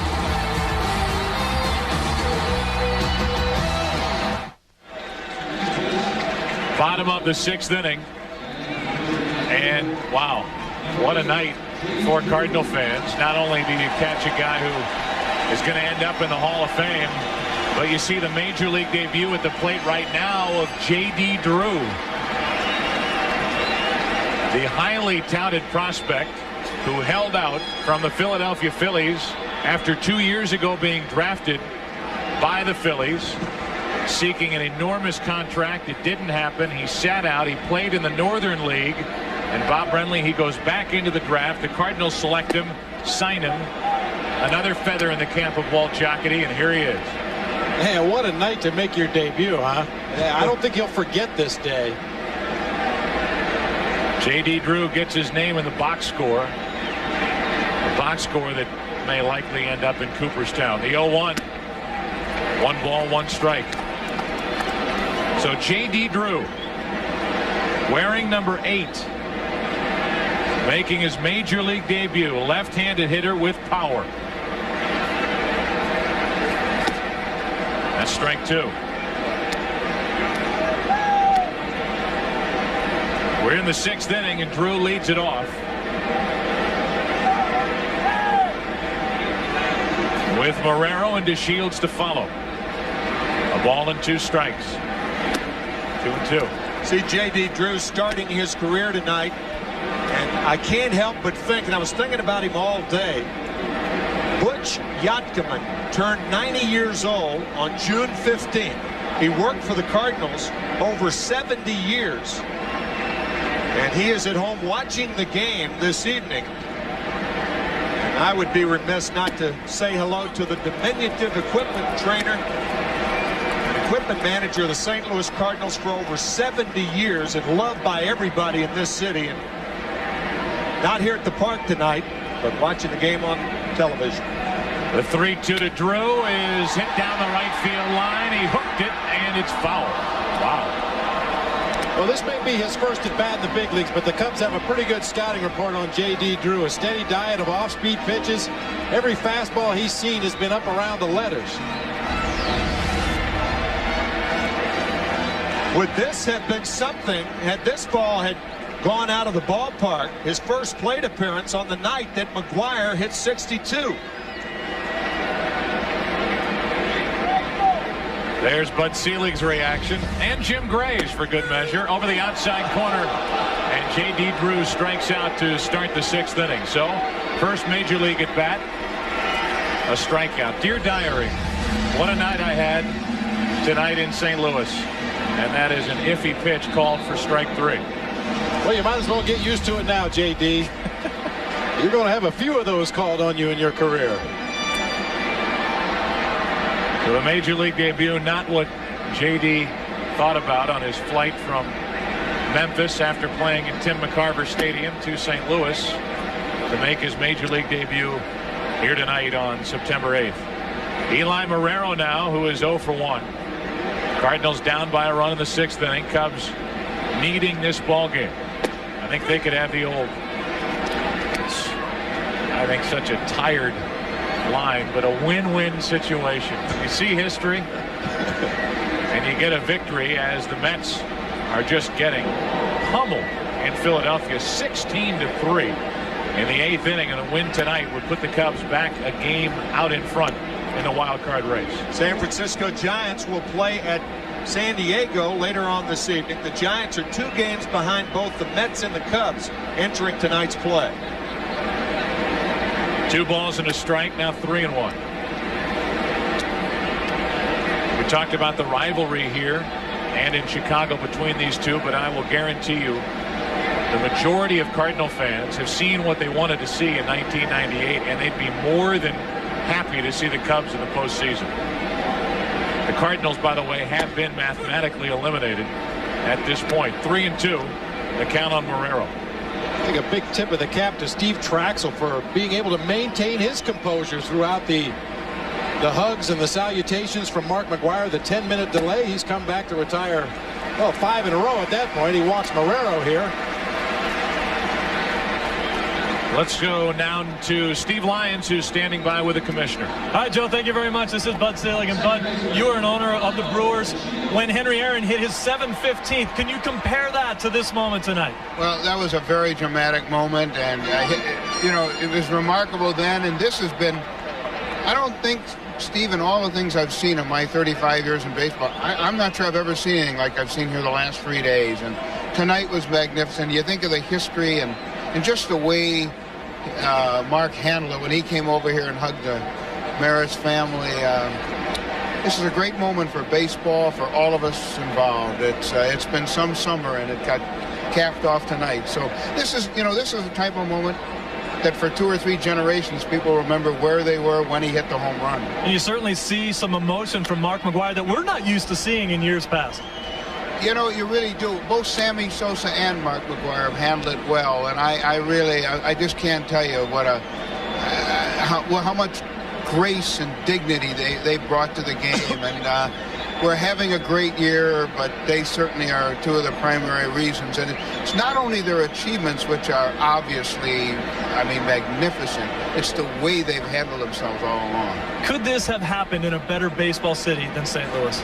Well, you know, I have to be a little careful with that, but because I said this at my press conference.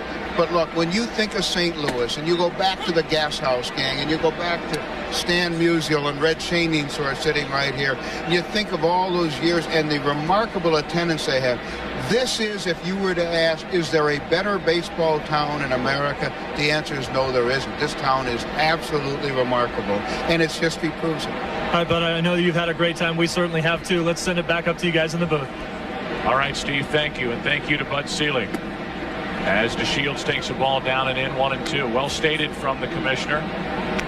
Put it into perspective. It's been good, wholesome fun at the old ballpark. Good family entertainment. You know, that word that the commissioner used that we've kicked around here in the booth, but I think it's very apropos for both the gentlemen that have been pursuing this record is dignity. They both carry themselves in such a dignified, respectful manner. You can't help but root for them. And another balk call. This time Steve Trachsel is called for the balk, and we will get a mild argument from Jim Riggleman. And Larry Poncino, the first base umpire, tries to give a long distance reason to Jim Riggleman as he heads out as to why the balk was called. This is our second balk of the night.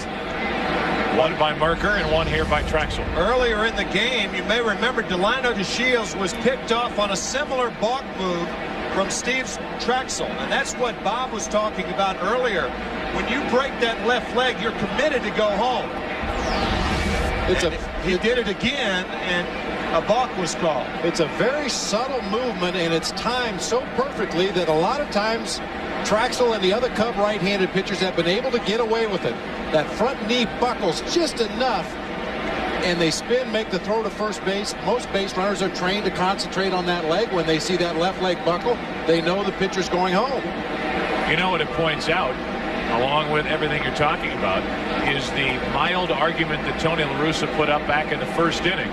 While it didn't change the call at the time, it changes the circumstances here because he planted the seed in the head of Larry Boncino. A base hit to left field. Here comes Marrero. Glenn Allen Hill kicks it in left.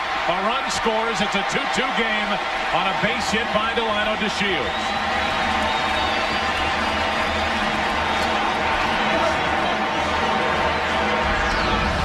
Eli Marrero is a catcher who is a fast runner. A good jump at second base. He scores easily. I would imagine this will be a single RBI for DeShields and an error on Glenn Allen Hill.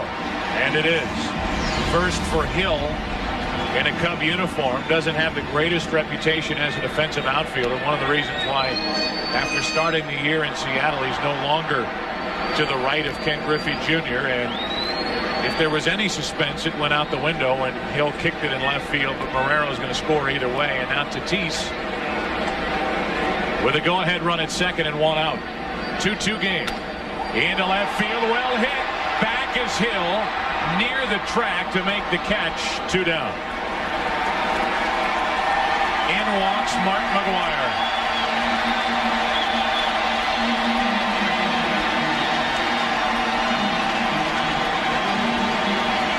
I know this is not going to be a popular decision, but if I'm Jim Riggleman, I walk McGwire in a minute. Think nothing of him. In a second. Well, you're absolutely right. It would not be a popular decision, but I agree with you. The Cubs are trying to get into the postseason, and regardless of who's chasing what record, they have to do what's best to win a ball game. And right now, the obvious choice is to put McGwire on. You called it.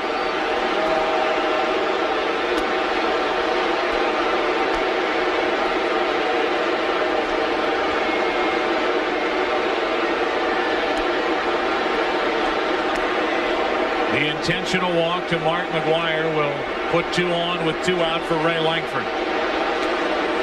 And it's almost as if to say, okay, you've had your history. That's right. Now we want the game. That's right. And that, to me, is logical thinking. In case you're just joining us, here's the way it sounded a little less than an hour ago. Record-breaking home run number 62 off the bat of McGwire.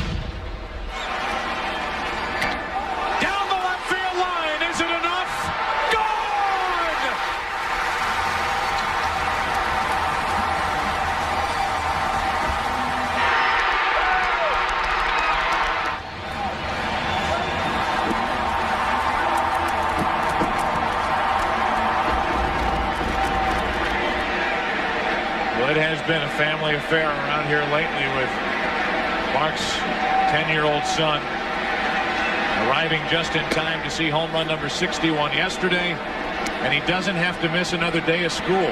He can go back to California. He's seen home run number 62.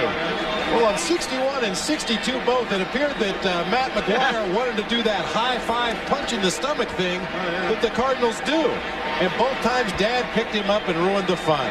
The Maris family picking up a photograph of Roger Maris in his Cardinal uniform. Roger Maris ended his major league career in this city in that uniform. Now look at Roger Maris. Langford waits 2 on, 2 out, and takes a ball. It's 1-1. Sometimes in television you have to lay out, and that's obviously what we were doing after the home run. And Bob and I are talking between innings, saying if there was ever a time to lay out, that was it. Because I'll tell you, we both almost lost it. When he went to hug the Maris family, then we almost lost it. 2 on, 2 out, 1 ball, 1 strike. Strike 2. One thing that we tried to give you, and we're very proud of our director Bill Webb and our producer John Filippelli, but we wanted to give you one constant look after the swing at Mark McGwire going around the bases. There's plenty of time right after the home run to show reactions from the many factions around this ballpark. But we wanted to give you one clean view of Mark McGwire with that historic trot. 2 on, 2 out, 1 and 2, the count on Langford. It's a 2-2 game. 6th inning. Trachsel trying to keep it that way. 2 balls, 2 strikes. By the way, the walk to McGwire, the 148th walk handed to him this season, and the first intentional walk since August 12th, in case you wonder about teams pitching to Mark McGwire. 2 on, 2 out, and the 2-2 to Langford. Full count, the runners will go.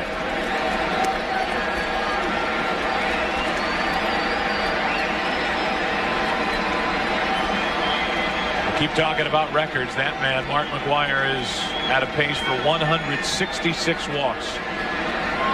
The Major League record is held by Babe Ruth with 170. And many people didn't think that could be done.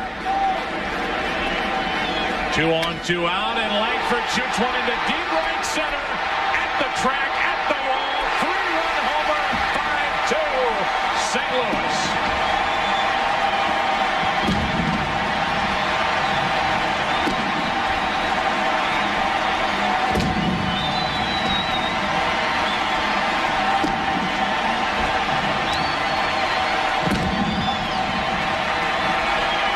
Intentionally walk Mark McGwire, get to Langford, and Ray jumps up and bites you.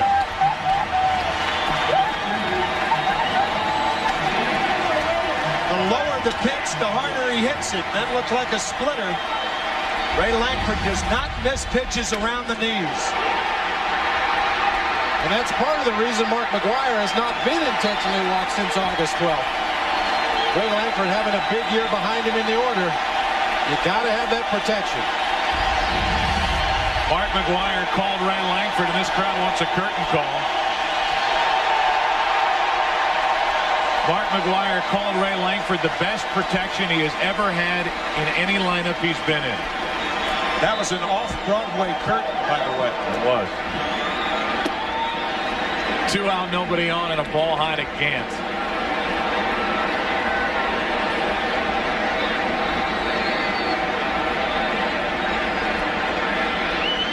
One ball, no strikes on Gant. 2 out, nobody on. 3 runs home and a 1-1 count. Well, it would be tough to second guess the move of Jim Riggleman. I mean, he got the single season home run champ. First base open, 2 out. I don't care who's hitting behind him. Strike 2 on Gant.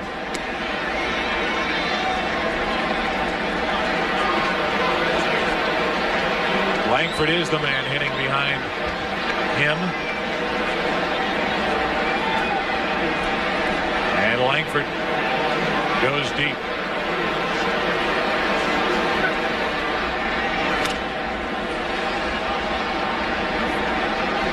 Tim, you mentioned Tony La Russa's week.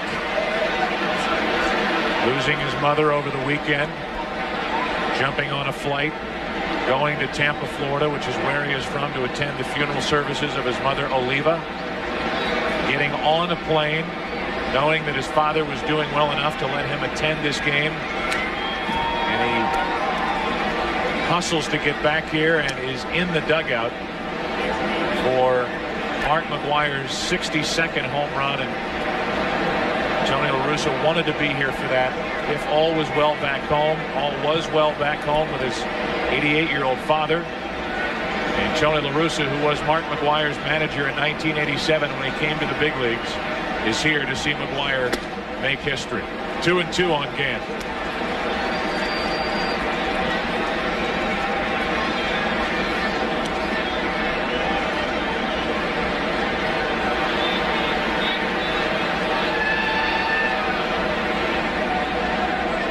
Base is empty, 2 out, and Gant gets into one to center. Deep center, back-to-back, 6-2 Cardinals.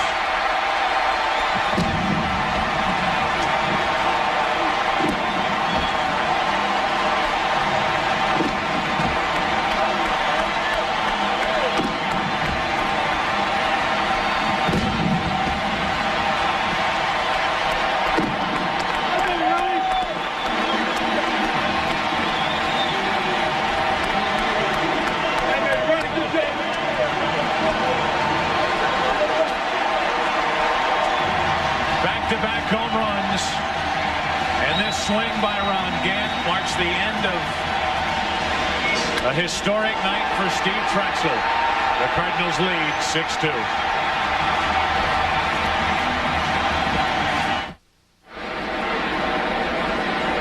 Welcome back, a 1-ball, 1-strike count. Terry Mulholland into the game for the Cubs in relief of Trachsel, who goes 5 2/3 innings. He's on the hook for the loss. Unless the Cubs rally, they trail 6-2. 2 out, nobody on, and ball 2 down and away to Mabry, 2-1. And unless the Cubs can catch the Cardinals in 9 innings and tie it, Ken Mercker will be the winner. Double figures for Ken, telling us before the game that these people probably came to see him hit tonight. They're seeing home runs left and right. This one falls short off the bat of Mabry. I hope we have his reaction. Boy, was he ticked. These fans aren't. Neither is he. 6-2 Cardinals.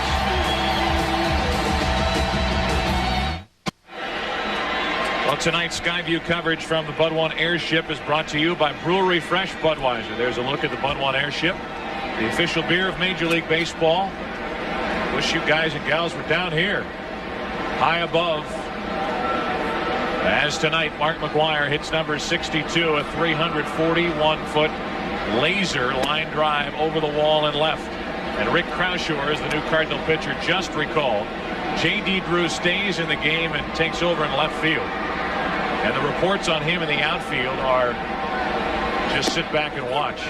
1-ball, 1-strike. They say he can play the outfield like few have been able to play the outfield. They like him eventually in center field. So Drew stays in the game, and Croushore will bat in the spot vacated by Gant. Here's a fly ball into right center field off the bat of Jose Hernandez and into the glove of Mabry, 1 away. Well, last inning, and this is now a game of reactions. Mark McGwire's reaction to the Ron Gant home run, which made it a 6-2 game. Then Mabry thought, all right, we're going back to back to back. It fell short. And here's his reaction as he's hit 2 deep drives, but so far tonight is 0 for 3. That's the maddest anybody's been tonight. And he got over it quickly. Yeah. Here's Grace. 1 out, nobody on. 7th inning stretch is coming, but that is pretty much redundant. I mean, it's already happened. It's happened one time after another throughout this game, and maybe they'll rest. 7th inning rest. Stay seated. Yeah. 1 out, nobody on. Grace up, Sosa next.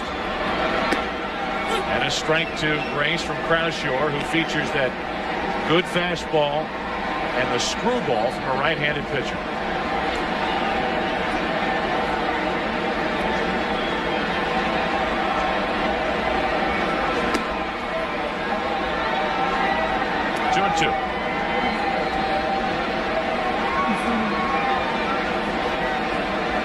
Well, you will know more and more about Steve Trachsel. You have to give him a lot of credit here tonight. He could have made it look like he was pitching to McGwire. He came after him.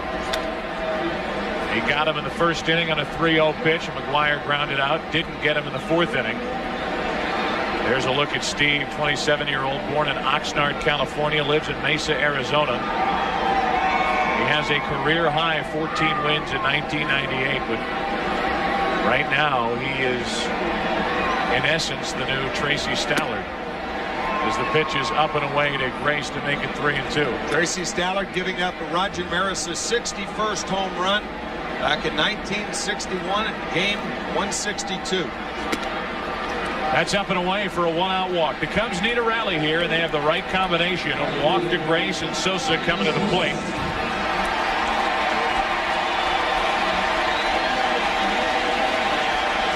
Here is Sammy, who gets yet another standing ovation here.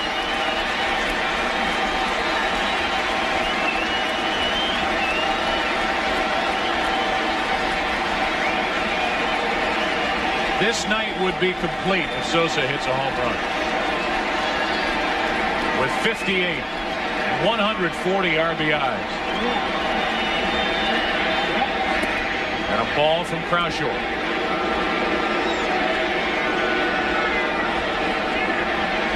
The Cubs have 43 come from behind victories on the season. One of the marks of this 1998 Chicago Cubs ball club, they're never out of a game, especially when you've got Sammy Sosa in the middle of your lineup. Broken back into left center field. A late break by J.D. Drew, but he's there to put it away. Sosa is retired. He is now 1 for 3. Tomorrow night, Fox Sports Net will air a special on the incredible home run chase called Breaking the Record Home Run History. That's tomorrow night at 6:30 and 11 p.m. local time on the Fox Sports Net.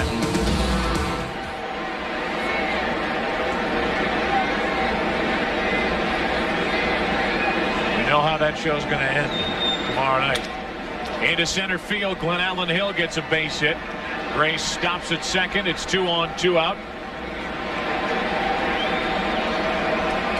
And the Cubs hoping for a big rally, and they have red-hot Gary Gaetti, who came in with a .383 average in 18 games for the Cubs, and tonight 2 out of 3.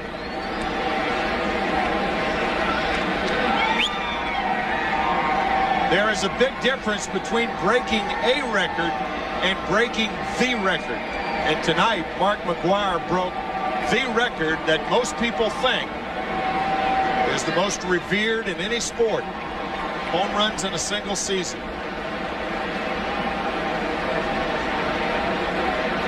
You definitely get the feeling they're going to have to change that number before the end of the season. Maybe several times.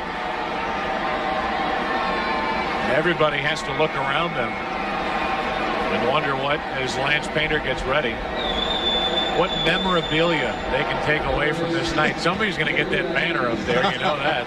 Right. Might be hung outside Mark's off-season home back in California. Look good in my basement. 2 on, 2 out. Gaetti takes the ball low from Croushore. Final score: the Phillies embarrassing the Mets 16-4. So the Cubs, at the very worst, will be tied with the Mets at the end of the night in the wild card chase. And there the Mets a half game out. If the Cubs fail to rally, they'll be back even. But then you start looking at the Giants again.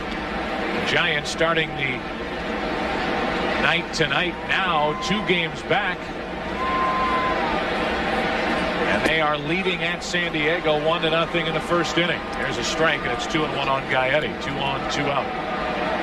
San Francisco, San Diego gave Kirk Reeder the left-hander against Andy Ashby. Nomo was the starter in the Mets game today. Not sure exactly how many of those 16 runs were his. 3-1 on Gaetti. As Croushore is making this more and more interesting, with a 300 hitter Morandini on deck. A walk to Grace, a hit by Hill. Morandini next, but right now the 3-1 to Gaetti. Pops it up, back behind the plate, and it's out of play.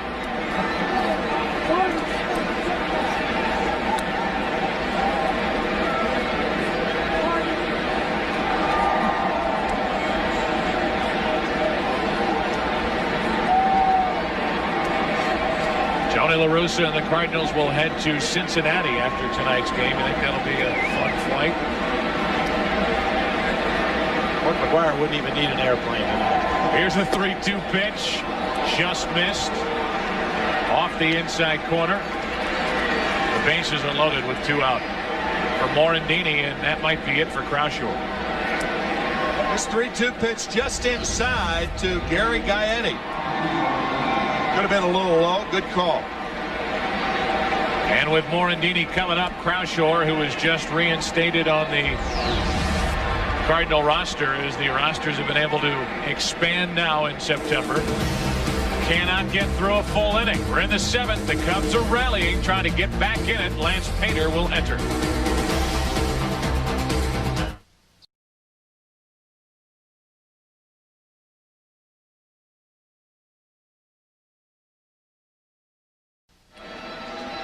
Lance Painter takes over, third pitcher of the night for St. Louis, second of the inning, and he inherits a bases-loaded 2-out Mickey Morandini situation. Morandini always a tough hitter, but particularly with runners on base, he'll battle, he'll hang in there tough. Although it looks like Matt Mieske has come out into the on-deck circle to hit for Mickey Morandini. Well, we praised one move. I have to question this one. And Mieske might step in and pound a grand slam with the bases loaded 2-out, and he is a 300 hitter, but Morandini is a season-long accomplished 300 hitter, doing a lot of that against left-handed pitching, and I don't. It is a strange move unless there is an injury that we don't know about to Mickey Morandini. Morandini was in the on-deck circle, and I am going to go out on a limb and say there's nothing physically wrong with it.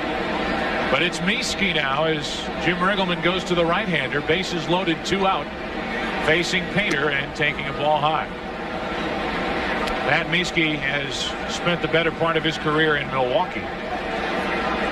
And in his first year with the Cubs, there are his career numbers with the bases loaded. He's a 300 hitter. He did just get recalled from AAA Iowa. So Morandini is lifted here in the 7th with the bases loaded 2-out. And that's low, ball 2-0.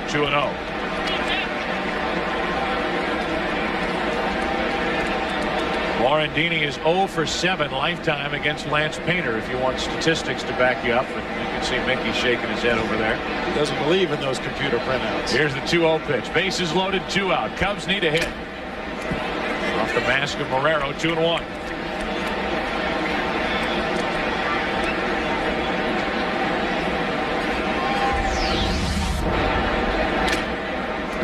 I think being a catcher is easy, huh? A lot of people think shots like that don't hurt, but they do. It'll rattle your cage, cross your eyes for a few minutes. Now the 2-1 pitch to Mieske with the bases loaded 2-out. Into center field. Langford over to get it. The Cubs threaten but do not score. They leave 3 and have stranded 11. Bottom of the order coming up for the Cardinals on a historic night in St. Louis. This special edition of Fox Saturday Baseball is brought to you by Blockbuster Video, where you'll find more copies of new releases. Go to Blockbuster and go home happy. Terry Mulholland goes back to work. New second baseman is Jason Maxwell. He's just called up from AAA Iowa, and he gets to play in this historic game. As Luis Ordaz, the shortstop for the Cardinals, then Drew, then Eli Marrero will bat for St. Louis, leading 6-2 in the 7th. So they pinch hit for Morandini and now have to replace him defensively. And Ordaz behind on the count 0-1. Here's J.D. Drew. From the Northern League to a new contract to Double-A Little Rock to Triple-A Memphis to the Cardinals. What a year. And to the Major League debut on a night in which Mark McGwire hits number 62. And prior to that, laying out a professional ball for a year because the Philadelphia Phillies couldn't sign him. Couldn't get together with numbers. 1-1. Ordaz chops it foul. Now, I hope J.D. knows it's not like this every night around here. Yeah, right.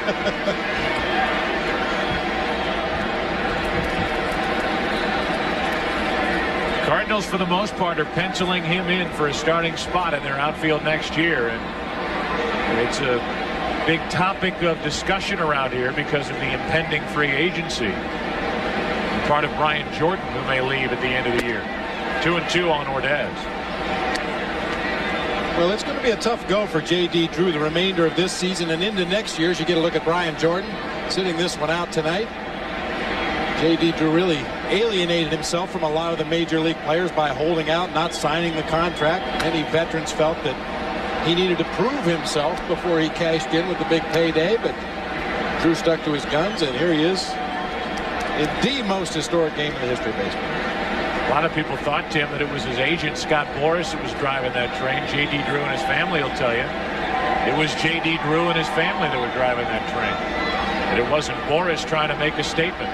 The 2-2 to Ordaz is to the second baseman, Maxwell, just into the game.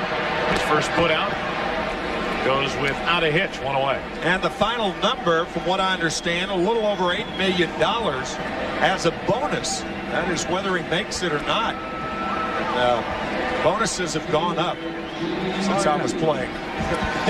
No kidding. Is it hypocritical at all for major leaguers to make the comments that some made publicly about J.D. Drew with regard to holding out for the money? Perhaps. Yeah, that's a good point. Come on. Into left center field off the bat of Drew. Lance Johnson to his right, 2 out.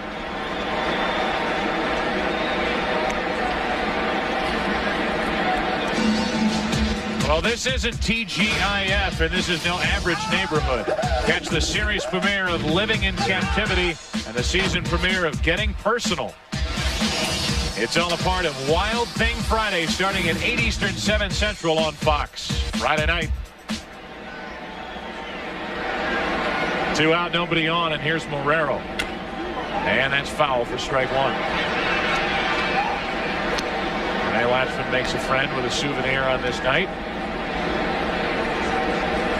Sammy Sosa and Mark McGwire will hit again. McGwire, at the very least, will be third up at the bottom of the 8th. And Sosa, even if the first 4 Cubs are retired in the 8th inning, and the 1st and the 9th, he'll be the batter in the top of the 9th inning. And we again hope to talk to Mark McGwire right after the ball game, so stay with us for those words as Marrero strikes out looking, and we slip into the 8th inning. Mulholland does his job. 8th inning, Cubs need some runs. They trail the Cardinals 6-2.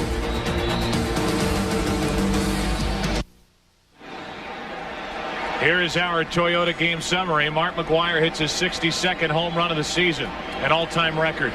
Period. What more do you want? The Cubs want a lot more. They trail 6-2, and they get a leadoff base hit from Scott Service on our Toyota game summary. Sammy Sosa 1 for 3 with a single and a walk, and everybody around here pulling for a Sosa home run. Mark Grace an RBI single in the first. Gaetti did the same, and the Cardinals 5 runs in the 6th inning, including home runs by Langford and Gant. They went back-to-back. A look at the Bud 1 airship overhead here in St. Louis, downtown St. Louis, the world headquarters of Anheuser-Busch. And Budweiser is the official beer of Major League Baseball. They help bring you the pictures from above. A leadoff hit, and now Manny Alexander is at the plate pinch hitting, and he takes a strike. Joe, Bob, I'll tell you what I want. I want to see Sammy Sosa batting with the bases loaded and 2 outs and hit a grand slam home run. Hey, this is a movie, isn't it? Certainly feels like it, doesn't it? It does. Are we collectively Joe Bob now? Yeah, All right. Joe Bob. Well, I'll take it. Bobby Joe, Joe Bob. Depends what part of the country you're in. That's right. 1 on, nobody out. A leadoff hit by Service. Manny Alexander, a .234 hitter. Grounds to first, past McGwire. DeShields, great effort. Too late, base hit. The first 2 are on for the Cubs here in the 8th inning. Great effort by DeShields. Painter got over there, but the speed of Alexander, it's a clean infield single all the way. And once that grounder got past Mark McGwire, it was going to be a very difficult play for the second baseman, who's off balance, making the awkward throw, trying to hit the moving target in the pitcher covering first base. And as you mentioned, Alexander's speed just too much. Well, here you go, Tim. We're getting there. 2 on, nobody out, top of the order. Here's a look, and you will see that Alexander was safe. Lance Johnson takes the ball. Lance is 0 for 4. He's fly to center, fly to left, line to right, and grounded out.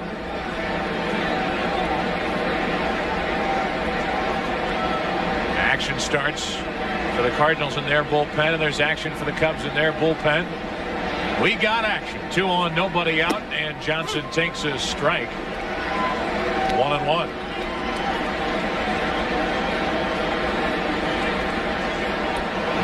Don Wengert, the right-hander, getting ready for Chicago.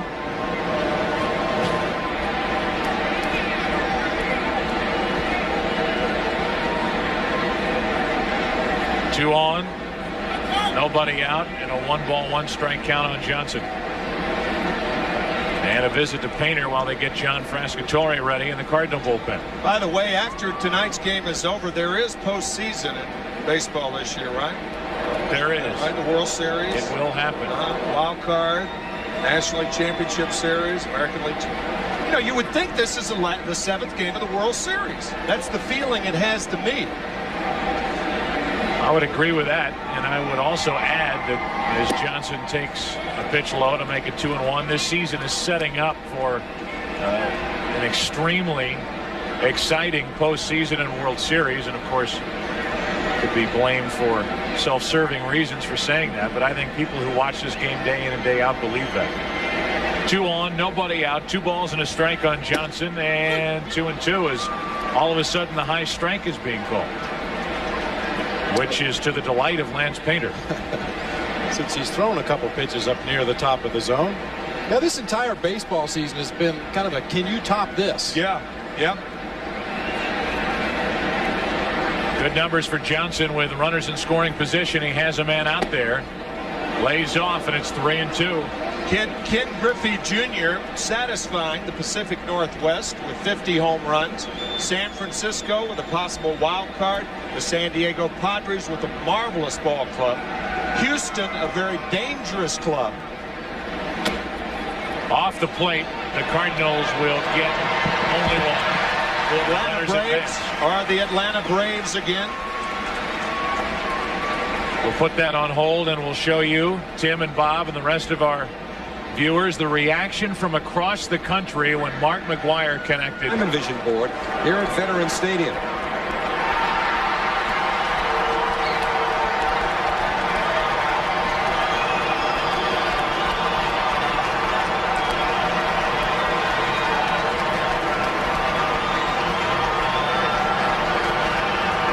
Steinbrenner. That is obviously the view from a big screen, probably at Fenway, with the Yankees and Red Sox playing there, and George Steinbrenner standing and applauding. Now, as the runners have advanced to second and third in a 4-run game in the 8th inning, the Cardinals will make a pitching change. Frascatore stomps in. Hernandez, Grace, and Sosa coming up.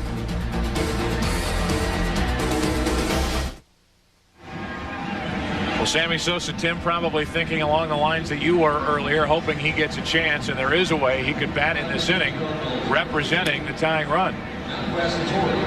If Jose Hernandez or Mark Grace gets on base, then Sosa would be the batter with the bases loaded. There it is, 62-58. Like a bad high school football game. Yeah, and if that does happen, bad defensive high school football game. But it took Sammy Sosa so long to hit a grand slam home run, and then he hit 2 in a period of 3 games, in 2 games, back to back. Well, while John Frascatore gets ready, you look at his numbers. We have so many people to thank for making this possible, for showing this historic night to this nation. On national TV, network, over-the-air national television. We want to thank, of course, the senior coordinating producer of Major League Baseball on Fox and the producer of today's game, John Filippelli. Our director, unparalleled in this business, is Bill Webb. The senior producer of the studio shows, Scott Ackerson. Produced by Gary Lang on a week-by-week basis. Directed by Bob Levy. Assisted there by Jennifer Love. And the senior producer of Fox Sports is Bill Brown. The executive producers of Fox Sports, David Hill and Ed Gorin. And boy, have they made this happen. And today's technical producer, Dave Hill, technical director, Mitch Riggin. Special thanks to Lance Garrett, Derek Manning, Mike Fitzgerald, and as always, our hats are off to Steve Horn, who does the best job in any booth across the country assisting us. Second and third, one out, and the pitch to Jose Hernandez is up high from John Frascatore. It's nice when your job is your privilege. And it has been that tonight, hasn't it? It indeed has. Lou Brock, Hall of Famer, number 20, and a former member of both of these two teams. The Chicago Cubs traded to the Cardinals, and it was greatness after that. Number 2 in the all-time stolen base list, and he with 3,000 career hits. Second and third, one out, and the 1-0 pitch to Hernandez. That'll get a run home. Ordaz makes the play at first, out, the RBI ground out. Second out of the inning, and it's now a 6-3 Cardinal lead. Lewis Clark Brock traded to the St. Louis Cardinals on June 15, 1964. Biggest debacle as far as trades are concerned in Chicago Cub history. And Lou went on, number 20, on to be a Hall of Famer. What a player. Wow. Now runner at third with 2 out for Grace, and he takes a strike over the outside corner from Frascatore. Grace tonight has been on base 3 times, 2 for 3 plus a walk. 1-1. Lou Brock and Bob Gibson, both a couple of Hall of Famers. Special instructors for the Cardinals. Not a couple of bad guys to have for special instructors. And Stan Musial's the team musician with the harmonica. Into left field off the bat of Grace. Back to get it, J.D. Drew, and the inning is over. The Cubs get a run. They creep 1 run closer. We'll see McGwire in the bottom of this 8th, 6-3 St. Louis. This special edition of Fox Saturday Baseball is brought to you by Blockbuster Video, where you'll find more copies of new releases. Go to Blockbuster and go home happy. By National Car Rental. So what are you waiting for? Let's go. And by the Toyota Solara Coupe, an entirely different kind of Camry. It's for you.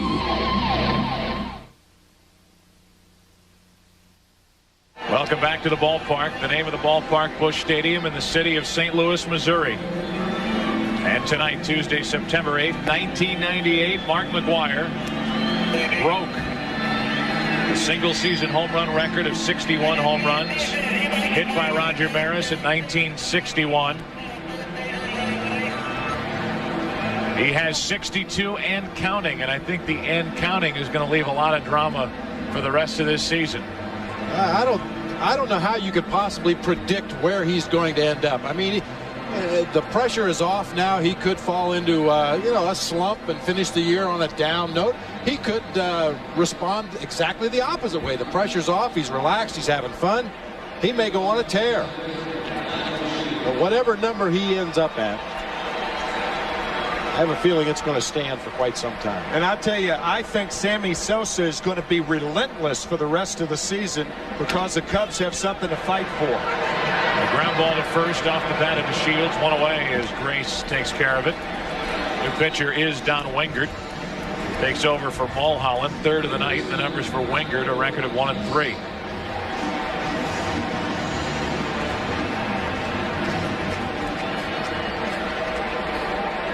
Here's Tatis, 0 for 3, hitting in front of McGwire tonight.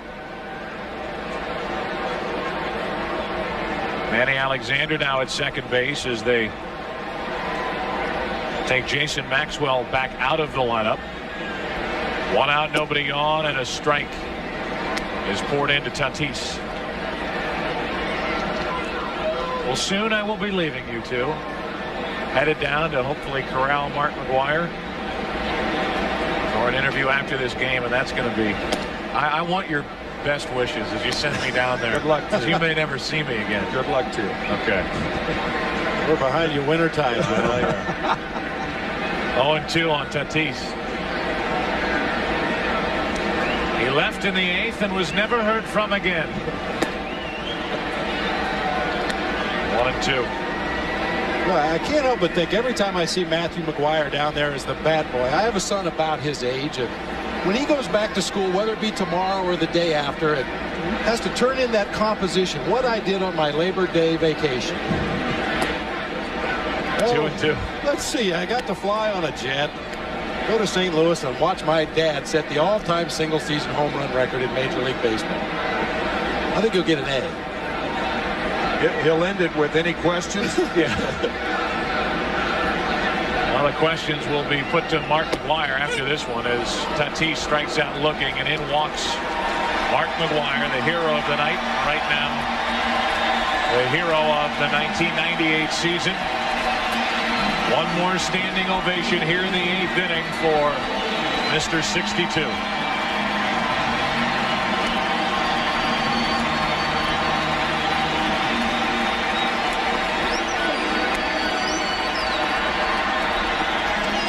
Well, from here on out, it's not going to be any more. Is he going to break it? It's going to be how many is he going to hit? Since the record, number 62, he's been intentionally walked in the 6th inning.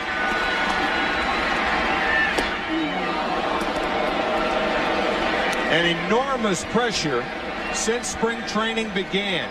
Mark, do you think you have a chance? And then he opened the season with 4 home runs in 4 games. To tie Willie Mays, the only other player to do that. 2 out, nobody on, and a 1-1 count on McGwire. Yeah, he's been hearing this since really the end of last year. Yeah. When he ended up with 58. First question of spring training for Mark McGwire. You think you can break the record? 2-1. I asked him a question. I did a sit-down interview with Mark McGwire for the Fox Sports Net spring training. He said, I don't want to answer. I said, the one question everybody wants to ask you, you won't answer. And he said, well, I figure I have to average 10 a month, and if I do that, I'll do it. And if I have 50 by the start of September, I'll have a chance. 2-2. We would like to welcome those of you who have been watching the Cincinnati Reds and the Houston Astros on FX. This is what could be the final at bat tonight for Mark McGwire, who has 62 home runs. The 2-2 pitch from Wengert. Full count. A perfect example in this at bat against Don Wengert of how pitchers try to get Mark McGwire out. Sweeping breaking balls away off the outside corner and high fastballs up above the letters. Here it comes on 3-2. A 2-out walk. So after the record, an intentional walk and now an unintentional walk. But if you want to get an asterisk out for that one, you can go ahead. Maybe unintentional in the books, but Wengert was not going to groove one on 3-2. So the walk continues the inning, and it ends the night for Don Wengert with Langford coming up. He's already burned the Cubs tonight once. And Chicago will go to the left-hander here in the 8th. Well, folks, at the end of the game, we hope to speak with Mark McGwire and recap his magical season. Then, for the most extensive coverage of this home run chase and all the post-game activities, turn to Fox Sports News Primetime, following this game on your Fox Sports Net regional channel. McGwire is at first after the walk, and the batter is Ray Langford.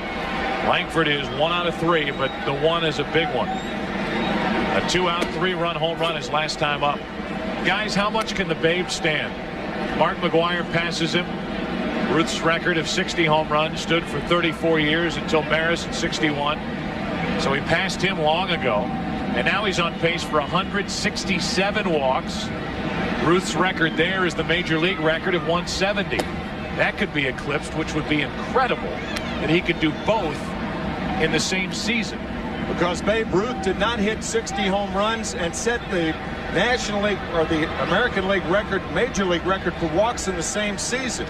He walked 170 times in 1923 and homered 60 times, of course, in 1927.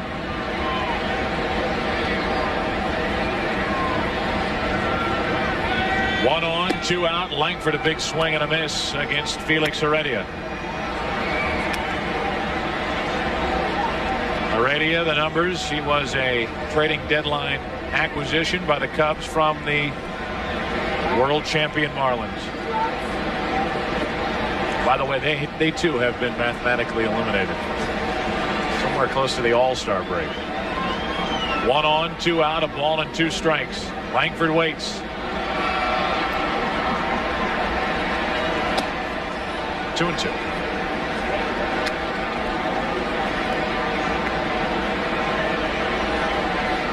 John Frascatore is on deck, and right now there's no action in the Cardinal bullpen, although Acevedo was up earlier. He has been the closer for St. Louis lately, and it might be his 9th inning. Here's the 2-2 to Langford. That should end 8 innings for the night. Lance Johnson staggers under it, has it. McGwire is left. The Cardinals strand a runner in the 8th inning. And we go to the 9th. 3 outs away from the end of this one. 6-3 St. Louis. On a night as historic as this, that's all the Cardinals need is a change in their battery. Tom Lampkin, the new catcher, and the new pitcher, Juan Acevedo, as Joe Buck is making his way down to the dugout to talk to Mark McGwire.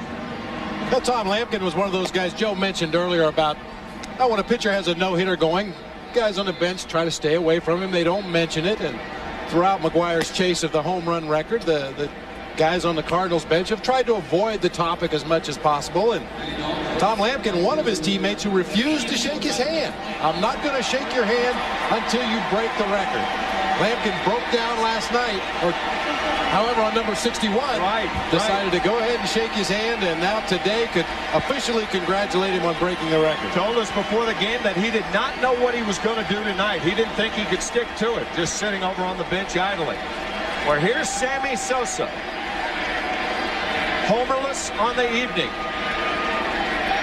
58 on the year against Juan Acevedo, who can be wild. And the crowd yelling for Sosa. Just missed that pitch. 0-1 to Sammy Sosa. Boy, a home run cut there from Sammy Sosa on a low fastball. We've mentioned it throughout the broadcast, throughout the summer. Sosa, a very good low ball hitter. That one about the middle of the thighs. Generates every bit as much power from a much smaller frame. Ball 1-1 now to Sammy Sosa, leading off the 9th. 6-3 Cardinals. Consecutive series with a home run. 15 in a row, so if he does not get a home run here, and the Cubs do not overtake the Cardinals, then this will be the first time since early August that Sammy has not homered in a series. 1 ball, 2 strikes as McGwire looks on. Tougher pitch from Acevedo outside with the fastball. Still 1-2.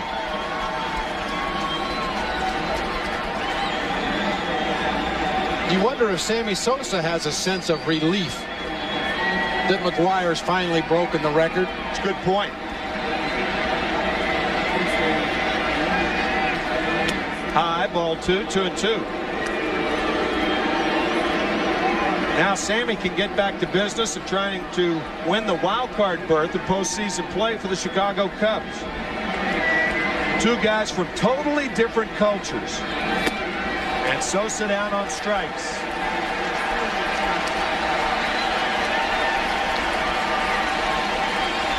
So 1 out here in the 9th inning, and this copyrighted telecast is presented by authority of the Commissioner of Baseball, and he's here tonight, and may not be reproduced or retransmitted in any form, and the accounts and descriptions of this game may not be disseminated without express written consent. Round of applause, another standing ovation for Sammy Sosa. This one lined by Glenn Allen Hill to left center field, and Hill's going to have his second hit of the game. He doubles with 1 out, so the Cubs still very much alive here in the 9th inning.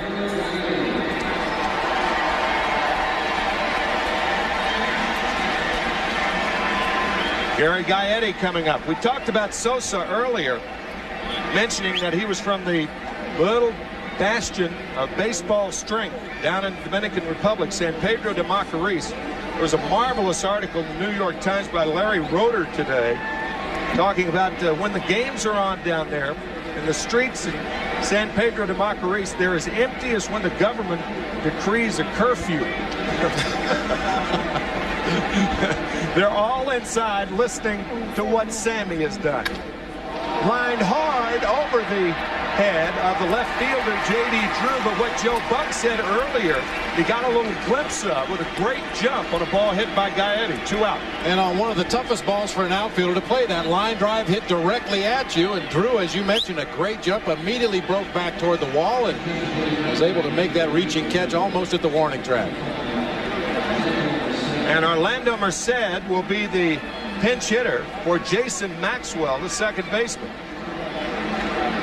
Merced, formerly with the Pittsburgh Pirates, most recently with the Toronto Blue Jays, and exclusively as a left-handed batter now. He was a switch hitter when he came up.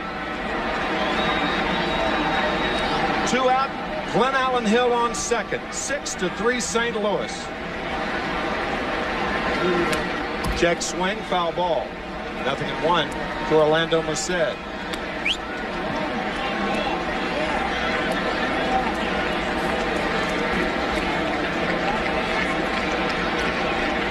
Hot off the press. The Bulldog edition.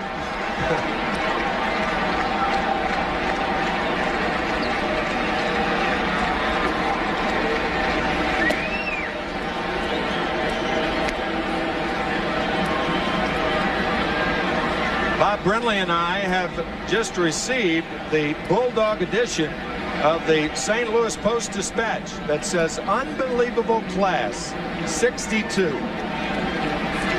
What a remarkable year for Mark McGwire and Sammy Sosa. 1 ball, 2 strikes to Orlando Merced. Joe Buck is working his way down through the bowels of Busch Stadium. As a matter of fact, he's right behind home plate right now. He will have Mark McGwire and perhaps some words from Sammy Sosa too.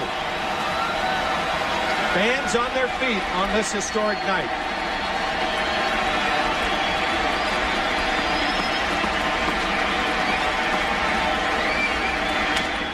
Punch foul.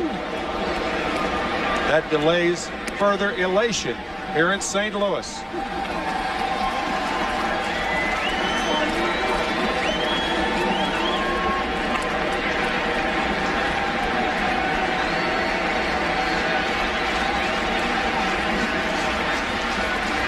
What thoughts must be running through his mind right now?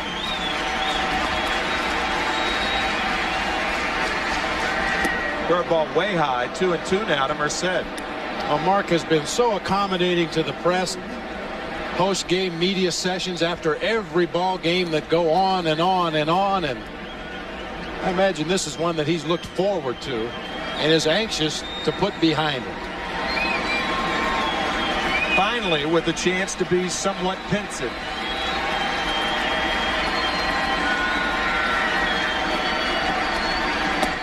Inside, full count now to Merced.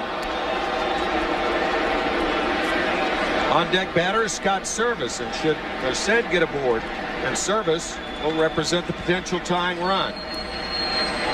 Mark McGwire has homered for the 62nd time in the 1998 baseball season. He did it in his second at bat, a laser shot, 341 feet from home plate. Tap toward third, this could be it. What a play by Tatis to end it.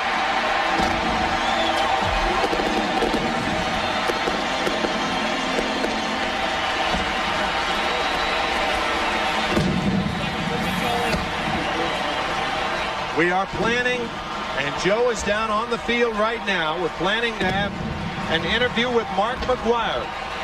Mark McGwire and Sammy Sosa will be talking to Joe Buck and Steve Lyons. Winning pitcher Kent Mercker, his record 10-11. Losing pitcher Steve Trachsel, his record 14-8. Joe talked about it earlier. For Steve Trachsel, he will be forever remembered. And baseball history is giving up Mark McGwire's 62nd home run, a solo shot here tonight. We get one more look at the historic home run off the bat of Mark McGwire, as Tim mentioned and Joe earlier. An absolute laser beam to left field. The only question was, is it high enough to clear the fence? Obviously it was. I still love that shot. Dave McKay bringing McGwire back to make him touch first base because he was so happy and emotional he jumped over the bag. What a trip. There's Mark McGwire with a big hug to his son Matthew after crossing home plate. A hug for catcher Scott Service. A hug for the Maris family. You get the feeling Mark McGwire would have hugged every person in this stadium tonight if time allowed.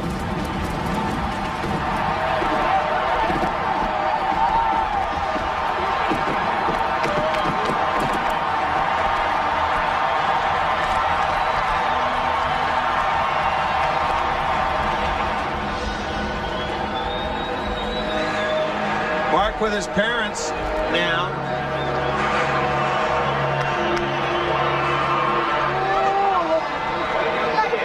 Enough emotions for you tonight, partner? Oh, man, I'll tell you. It's been hard to talk at times. I can only imagine the feelings that must be running through that young man right now. I think we're about to find out as we go down to Joe Buck and Mark McGwire on the field. Joseph? All right, Tim, thank you very much. You've hugged everybody else, pal. I want one. Give me a hug. Congratulations. Congratulations. Can you, I know it's been difficult all year to describe what it's like for you to go through what you've been through. Can you describe the feeling of relief and how you feel right now after becoming the single-season home run champion? I tell you what, I was so shocked because I didn't think the ball had enough to get out. And when I saw the ball leave, I looked up and Dave McKay was in my way and I sort of missed first base. I had to come back and touch it. And then, you know, I don't remember anything after that. And then I come in and everybody's hugging me and I lift up my son and I'm hugging and I go over and talk to the Marises and I just, I was numb. And then I said, I still got to play the game, you know, and it's like, oh my God, I can't believe this. But it's an absolutely incredible feeling. It's, I can honestly say I did it. I want to say in front of the world, it has been such a pleasure watching you conduct yourself on the field and off the field. This is the headline, unbelievable class. He's in a class of his own on the field, and why don't I welcome in his parents right now, John and Ginger McGwire. You two ought to be awfully proud of the young man that you helped put together and give to the world. John, first you, can you describe what you're feeling tonight? Ginger and I are deliriously happy over Mark's accomplishment. I mean, it's just phenomenal what he's achieved this year, starting with spring training and setting his mind to accomplish this goal. It's beyond our wildest dreams to be here tonight. Last night, he hit the 61st on my 61st birthday. Tonight, he hit his 62nd for the people of St. Louis, as he said. What a class act. A class act, and Mom, I know you don't like this, but just a quick word about Mark and how proud you are. It's just an incredible moment in the history of baseball, and I'm just so very proud of my son. Love you guys. It just seems so unreal. Do you want to pitch me? Yes, it's real. Congratulations, and for you, my friend, you realize, and this is the last question, I'll let you go, you realize what you have done for the game of baseball, don't you? You flung this game on your back, and you've taken it for a ride in 1998. Well, I'll tell you what, if I'm responsible for it and the fans are coming out to watch it, I'm sure proud to be responsible for the game of baseball getting back on its feet because I tell you what, I am damn proud of what I've accomplished, what I had to go through, and especially the support I've been getting here in St. Louis is absolutely incredible. And I thank St. Louis for everything. Well, on behalf of St. Louis, on behalf of the baseball world, the sports world, and right now pretty much the country, I want to say thank you, Mark McGwire, and congratulations. Thank you. I appreciate it. That's Mark McGwire, ladies and gentlemen. Thank you, Mark. This has been a magical night toward the end of a magical season. If you were to construct a home run hitter in a lab, put him together, he'd look like that, and he'd be that kind of person. He is genuinely someone that we can all look up to and realize that greatness is in our midst. This man tonight hit home run number 62 in the Cardinals' 145th game of the year. He is now the new single-season home run champion. He has 62 and counting. And the question now, how many before the end of 1998? Tonight's swing is worth another look.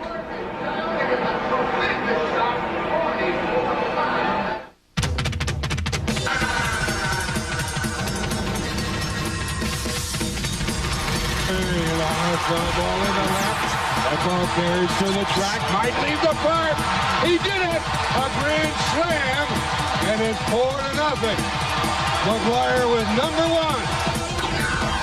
Swing, and there it is. Look at this baby. Into the upper deck.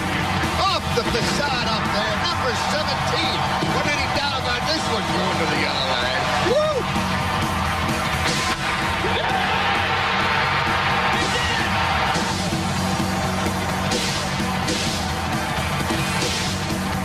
Runner goes and a long way left field. Number 21. And the Cardinals take it. Our heroes prove in liberation.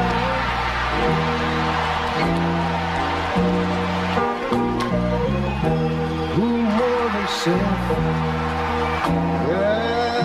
Country love and mercy more than life.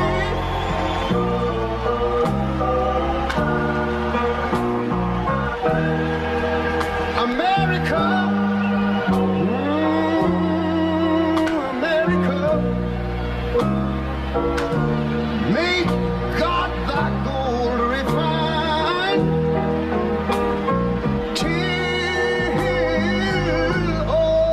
Success, be nobleness, from sea to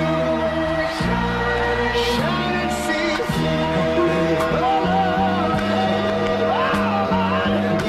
I thank you, Lord.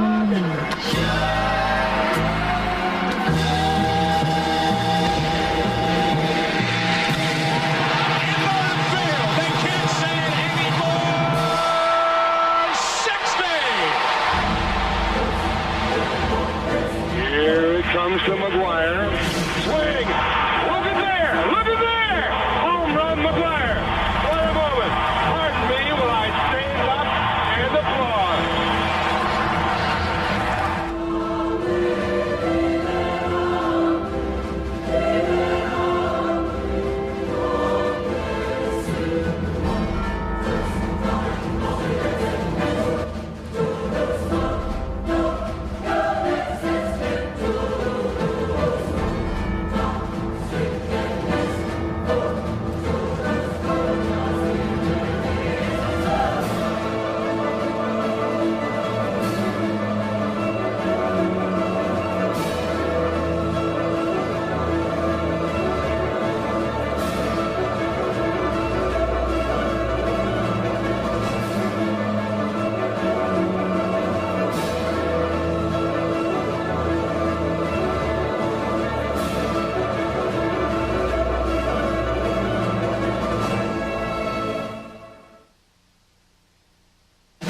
This has been a presentation of Fox Sports, where legends are made, where champions are crowned, where dreams come true.